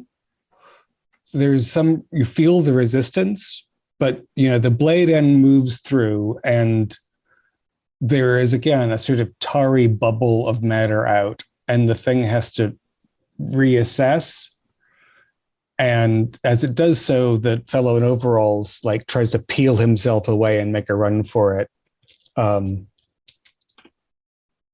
He's out of grappling range. He makes it a little way down. He didn't get to keep his pickaxe, but he knows the town. So you have interfered with the thing, and again, it regards you. And actually, this one huffs a couple times and then starts to collapse on itself. Although his fellow, the one with the pickaxe, has managed to sort of pull that out, and he starts to lumber after the fellow in overalls down a sort of wharfy area into town. The one you got in the neck has sort of run out of juice and begins to almost steam. And again, if you could hear it over the cries and occasional gunshot, I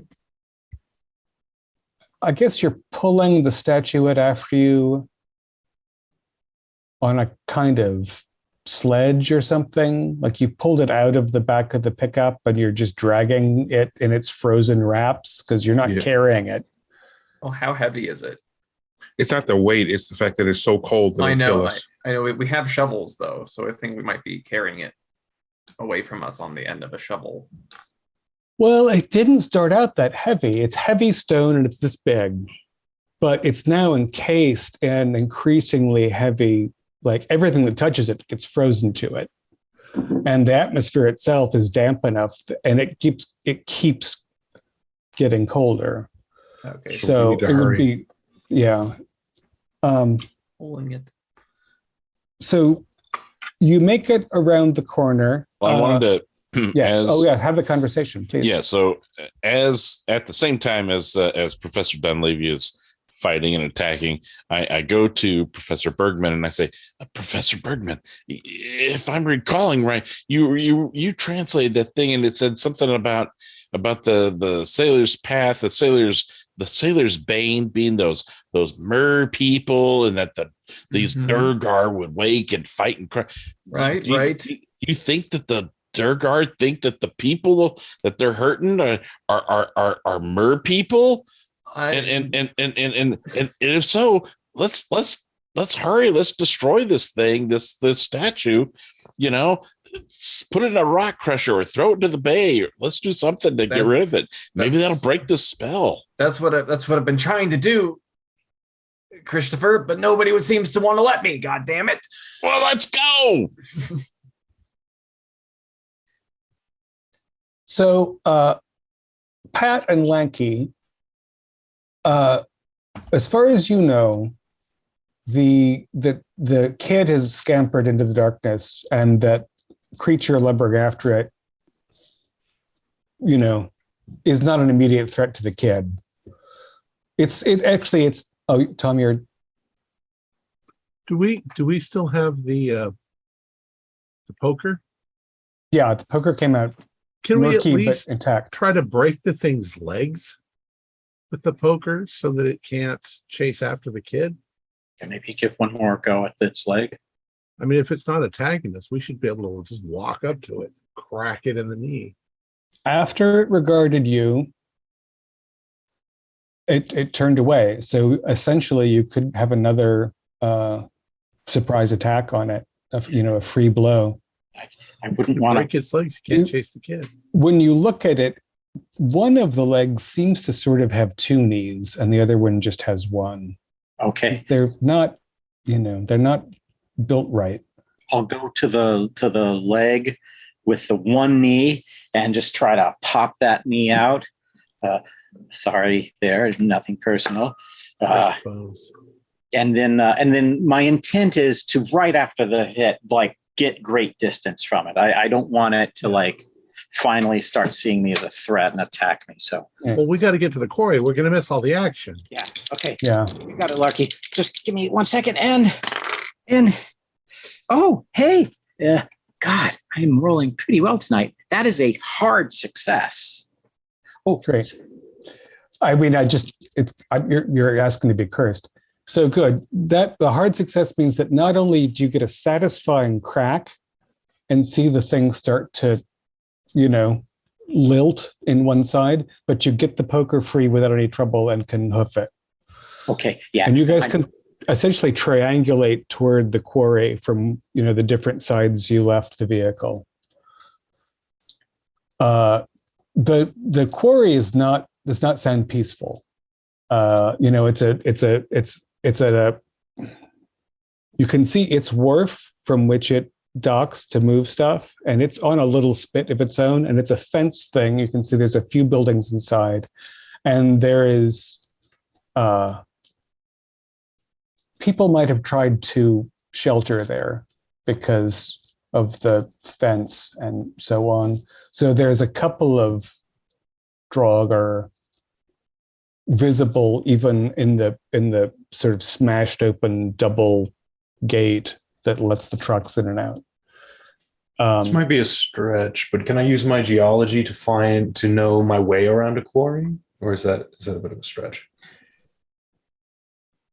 That's pretty far from geology. How are people on heavy machinery or the like? I'm 40 in heavy machinery. See, that's an apt matter. You've been around a quarry, then you haven't just been tapping rocks, but you've. Can I spend luck? You can. Okay. I'll spend luck to get a normal success. Fine. So, there's a sort of a small rail just for hand carts that moves around one side of the fence. There's a building that looks purely bureaucratic. And there's a tall, thin building that has heavy machinery attached to it. And you're like, that's the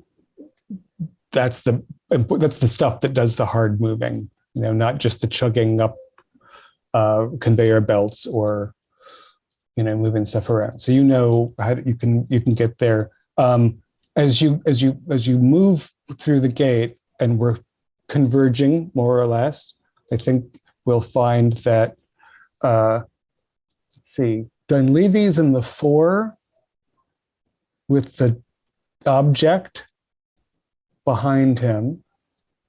Bergman is off to a side watchfully near Dunleavy. And Christoph is in that group trying to, enjoying the fact that this time you feel like you're less likely to get hit with shrapnel. And Robert, you're with them as well. Pat and Mikey come running up. Sort of pointing around. And then, Lenky comes up with this sort of gory thing. And Lanky keeps stumbling because he's writing as he goes. So and I stopped dead in my tracks, and I'm like, God damn it, I broke my lead. What the fuck? I'm gonna go over to a rock and start sharpening my pencil.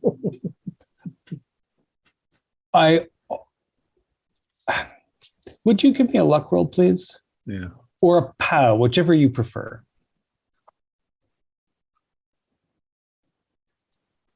Cast it either way. Okay, then you use a rock and not your teeth, because you really need to get a sharp pencil. Well done. All right, so Robert, you are directing, and then because that machinery is by a bend on the spit that the quarry is on, you see again a small scene of combat. There's a fellow with his back mostly to you, and he's got a little bit of an oil slicked water coat and a sou'wester on, and he's also fighting with one of the things, and there's another of the things lumbering toward him, and you can hear the fellow in the rain slick cursing, but you can't hear what he's saying because you're on the water now. But the door to the facility is just to your left. It's again time to test your mettle. Out of cowardice and haste, I will try to direct people to ignore the person in peril and try to destroy the statuette. I point out, given that you've seen Professor Dunleavy's heroics, you could say, if you want to do it, but I'll take the thing. Right.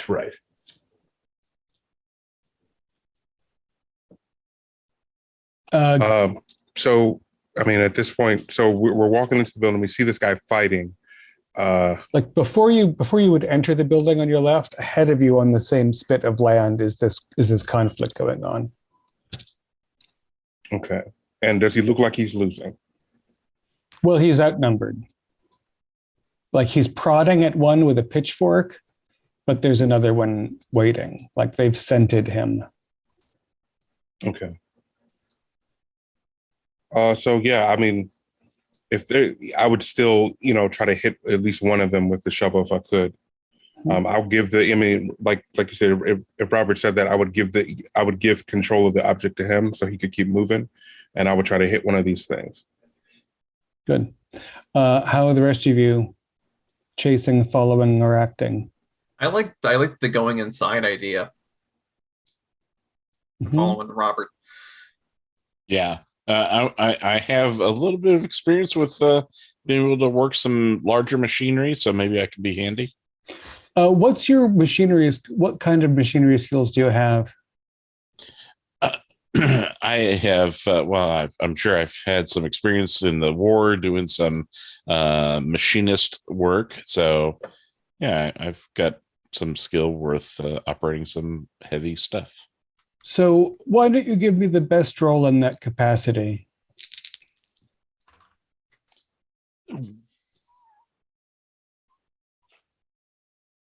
It is it's a different model than I've ever seen before, and it's a little perplexing, a little difficult to figure out. You have to figure stuff out.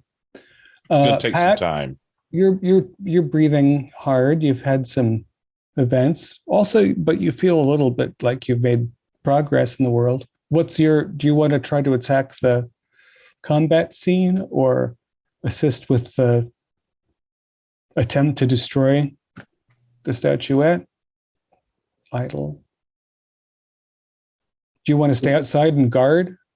Yeah, this is you, Pat. Oh, me? Oh. Well, if I see, so I'm coming up to the group. I see my Professor Dunleavy going into the fray. Then, I could get extra credit points too. Maybe I could get a better grade. So I go in with the fire pick and I just go right at it. I support his flank. For the university. Great. And where's Lanky? What's Lanky going to follow? It's so hard. Well, I'm a little behind because I had to sharpen my pencil, but I'm going to get a Pulitzer Prize out of this. So, yeah, I'm running right up. I don't care about the monsters. They're not going to hurt me. So I'm just getting every detail that I can write down. I'm perfectly safe behind that book. Student Herrick, so you run into the building that you've identified with the correct sort of external parts as having the rock crusher, and you flip on the heavy light switch and it comes on, and you realize that the rock crusher isn't on city power. It's on a generator. It needs much too much juice, and it's after hours. The generator's not on. Do I know how difficult it would be to turn on this generator? Well, we're going to leave it that realization for a moment, because you were like, I'm going to do it. And, and then Zimmerman was behind you, let's throw it in the machine. And then like, the machine doesn't, nothing there. Dunleavy and Pat run after this group on the edge of the slip. Dunleavy's there first. Let's roll to hit these active combatants.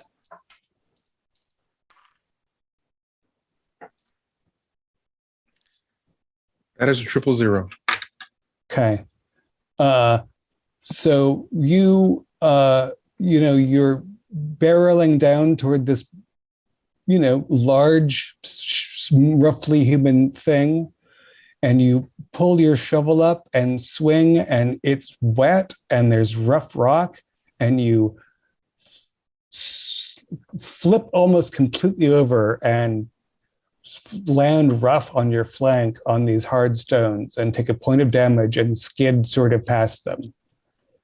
Okay.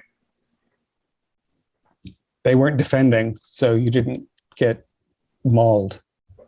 Pat, you've just seen this happen, and they did notice, like there's a little bit of a...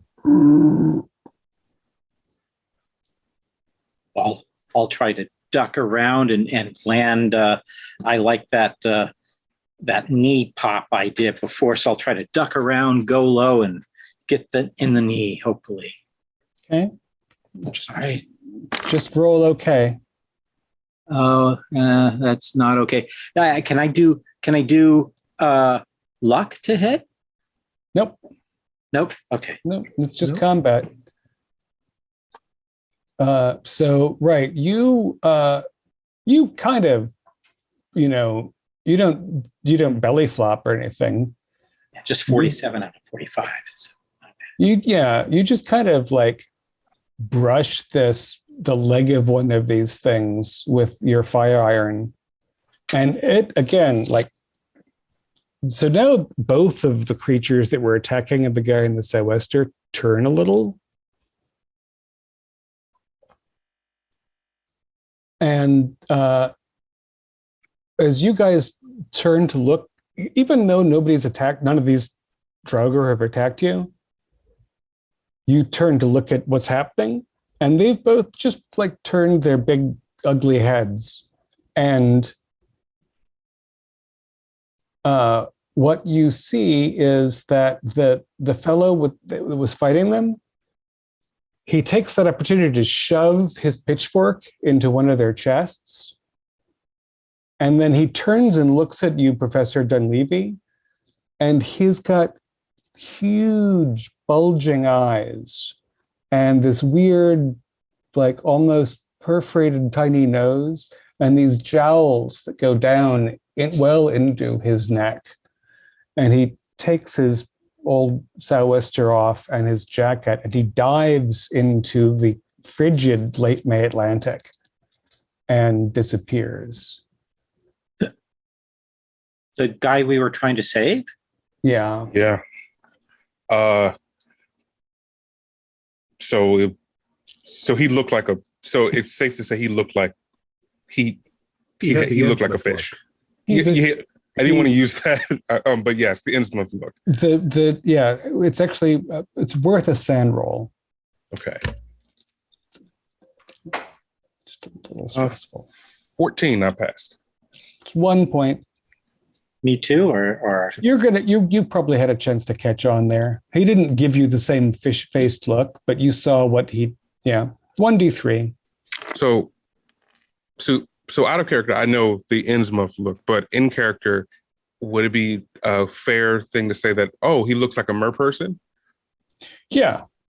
What every like the inkling you had that there was some kind of relational situation going on, you know, like, and you think back to Alton King, and he was a young guy, not bad looking, but his eyes were kind of wide set and they were kind of large. He had a little bit of a look. So you didn't see the toddler who ran off, but well, I mean, just based off of what I would see, so now the Dwarger are attacking mer people in my head. Mm-hmm. I would run in so I could relay this information before anything is crushed. No, okay, you don't have a little time. You've got to gather yourself up. You've got to, you might have cracked a rib even in that slide. And in the meantime, inside the complex, you've got to find the generator, make sure it's gassed up, figure out how to turn it on, and then turn on the machine, which is going to take minutes instead of rounds. And, Christopher, after looking at the machine, is convinced that thing's far too complex. I've never seen, but a generator, I'm sure I could start a generator. I'm going to try and find that generator. Very good. So why don't you do your machinery appropriate roll again with a bonus? Everyone or just Christopher? Just Christopher, who's got that particular plan. And Success. Good. And it's actually like it's in this little complex of buildings. The generator is next to the rock crusher because that would be silly. Because then you have like one rock spit out to the generator and everything's through in. So it's got a little electrical, box on the other side of a wall. So you go out and you find that, and you're gonna, and you and Herrick have like, okay, we'll find the generator. So that's the pace you're at, and you'll probably yell or pound or come back or he'll hear it sputtering on. Yeah, I found the generator, so I'm going to start checking it for operation, fuel, and whatnot, and get it started. Mm-hmm. And yeah, quick check. The tank is like, it was a normal working day. It was a Thursday. Everything should be in proper order. They just don't leave it on at night. So give it. It's an old yank kind of starter, and 3 pulls, and the thing starts chugging away. All right. And yeah, you why don't we say that when Professor Dunleavy, Professor Bergman, you've sort of been leaning against the wall, avoiding terror. Yeah, I'm good. I'm watching the artifact thing to make sure it doesn't go anywhere. So yeah, Pat helps his professor pick himself up off the rough slip, and you guys go back into the building that's got the lights on inside, and the photographer is coming around. Again, once in a while you hear a gunshot, but things have quieted down. I think people have either figured out how to get away or at least stay ahead of the Draugr, which aren't fast. They're just hard to stop. And so you guys all meet in this loud, tall wooden building with machinery in it, part of which is this big hamper that you can throw large and very tough pieces of rock in to destroy them or pulverize them. Make gravel. So, Professor Bergman, how are you feeling about this right now? We need to destroy this goddamn rock. Just help me get it in here. All right. I'll help him. But I gotta keep everything in hand. I close enough to yell? You're all meeting in the around the doorway, which is not far from the machine. You are in the same space again. It's loud, but you're all in the same space. Okay, so I'll scream, "Wait!" And I'll look over at Pat. It's like, "You saw what I saw, right?" I did. Okay, Listen, so I'll scream, "We were fighting outside. That guy we were trying to protect, he was a mer person." What? We've just been fighting Dwalgor for the past 20 minutes, and you're going to get on me about mer people? No, but why the hell does that matter? We got to destroy this thing. Yeah, Because they're only going after mer people. It jumped into the water. Those were hard-working mer people. They have families. I mean, they've been going at it for a long time. I don't know how much it matters now. But they called the mer people Sailor's Bane. If this is a Norse culture, pretty much everyone in the culture, even the children, were on a boat at some point in time. Whether it be for raiding or for travel or for trade, they're Sailor's Bane. They're the bane of humanity. The ice keeps growing on this thing, Dunlevy. If we don't destroy it now, we might not be able to do it ever. Besides, those people have been living here in this Rockport for a long time. That's the point. Are you saying not you're such on a the bane. side of the monsters and not on the side of the little kid that was running away? I'm saying I tried to protect someone and they had a fish mouth. And they had giant eyes. They had that Innsmouth look. Somebody There's throw people this around statue. I'm pushing this into the hopper. We can sort out the mer people later, but this thing's got to go. The mer people are the problem. That's why they're not attacking us. So we're going to enter, we're not going to call it combat rounds, but action rounds. Everyone's heated. Opinions are strong. We'll just go in decks, and I don't think anybody's trying to hurt anybody, unless I learn otherwise. How are we doing on what are our decks? Again, argument's a bit of a strong word. I've got a dex of 60. I have a dex of 60 as well. 65.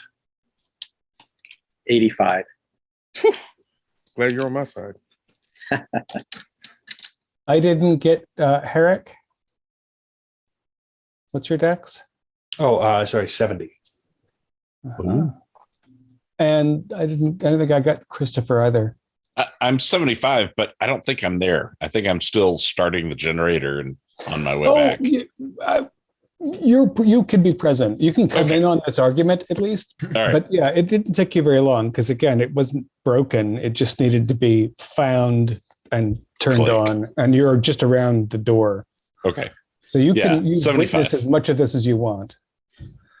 Okay, that puts poor grad student Pat in opposition to his beloved Professor Dunleavy. At least, not necessarily.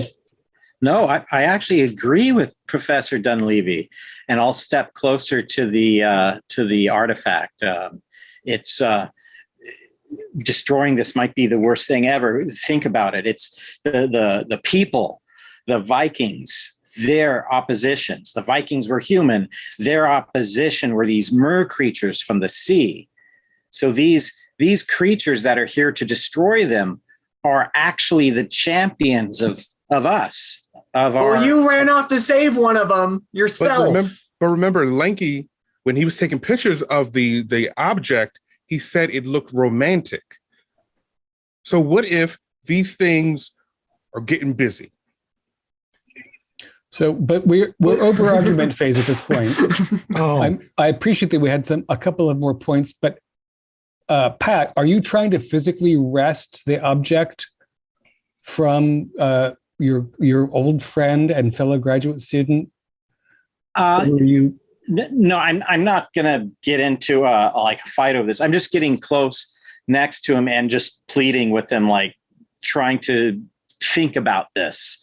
This is everything that's on the humanity side of this.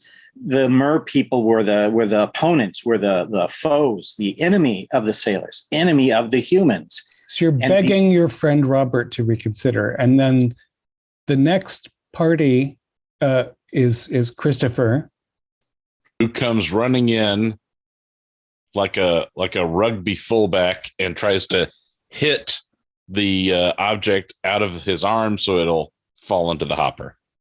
So, or heft it up, because it's probably, again, it's on this sort of sledge sort of thing. So you're trying to, okay, so physical attempt.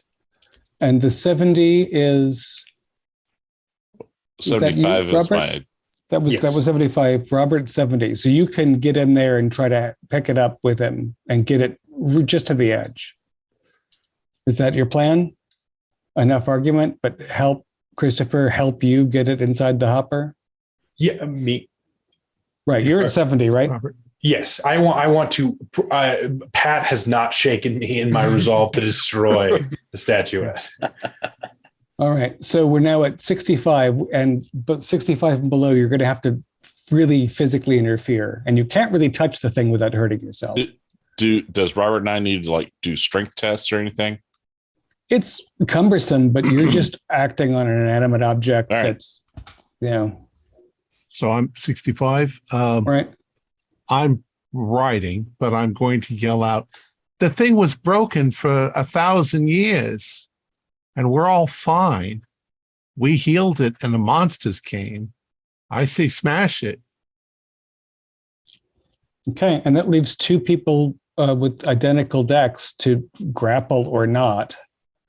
But you're outnumbered, and the machine's right. The thing is right there on the edge of the old machine, clanking away. Oh, You're gonna give it a shove. Yeah, I'm gonna fight to make sure it doesn't get in the hopper. and I will also at 60. I will try to stop Dunleavy. So as everybody else is pushing it in, the two professors are like, no. The tension in the air was palpable. Not everybody else. Only two people are trying to push it in. But I am agreeing that it should get pushed in. I mean, There are two agreeers. And I am disagreeing that. so I'm like, I mean, can I? Should the two I can't do professors persuade brawl and- each other? What are your relative builds? Because this is kind of a maneuver. I have a build of +1. Whoa. Dang. Burly professor. I have a 0 build. I am. All right. I have a build of +1 too. Me too. I have a build of +1. Rather than extend into grapple when the outcome is more or less inevitable given the groupings involved, there's this moment where mad Professor Bergman in his stained trousers and older but tough Professor Dunleavy sort of bump into each other at the edge of the machine, and the one hand tips the end of the frozen canvas over, and there's this god-awful screech and grinding and smashing and dust and ice in the air. And it takes 30 seconds. And the machinery is clanking on, doing nothing. And Lanky Dobson's the first one to poke his head out of this shed and look around. And there are no Draugr. There are just piles of old bones and rags. And there's a siren, one of those hand-cranked sirens in the distance. And maybe far away, the sound of human weeping and the lapping of the waters at the Rockport shore. And that is all. Excellent. Now we have reason to make friends with the fish people. Well, Gibson Dunleavy better watch his tenure position once the fish people find out that he's anti-merman. Only a matter of time. How are they going to find out? Oh, they're going to read my book. No, My Pulitzer Surprise winning book. If they let you out of the madhouse in time. Oh, me? Questions, problems, points of interest? No, that was so. The Vikings had created this ward to keep the deep ones out of their business. But The Vikings actually stole it from a temple of Dagon near the Mediterranean because it's very much older. It had moved across the Mediterranean from ancient Greece, and it was in a Dagon temple, and they defaced it so as to use it as an artifact to defend themselves. And it worked until basically the Viking colony in Vinland failed, and the natives who had interactions with the deep ones found a way to smash it, which was not easy. And yeah, it was rediscovered and magically healed itself. Cool. Some old was a professor cool story. knowing Old Norse has to go read some words. and every Oldwin descendant that got killed made it colder. It was, but also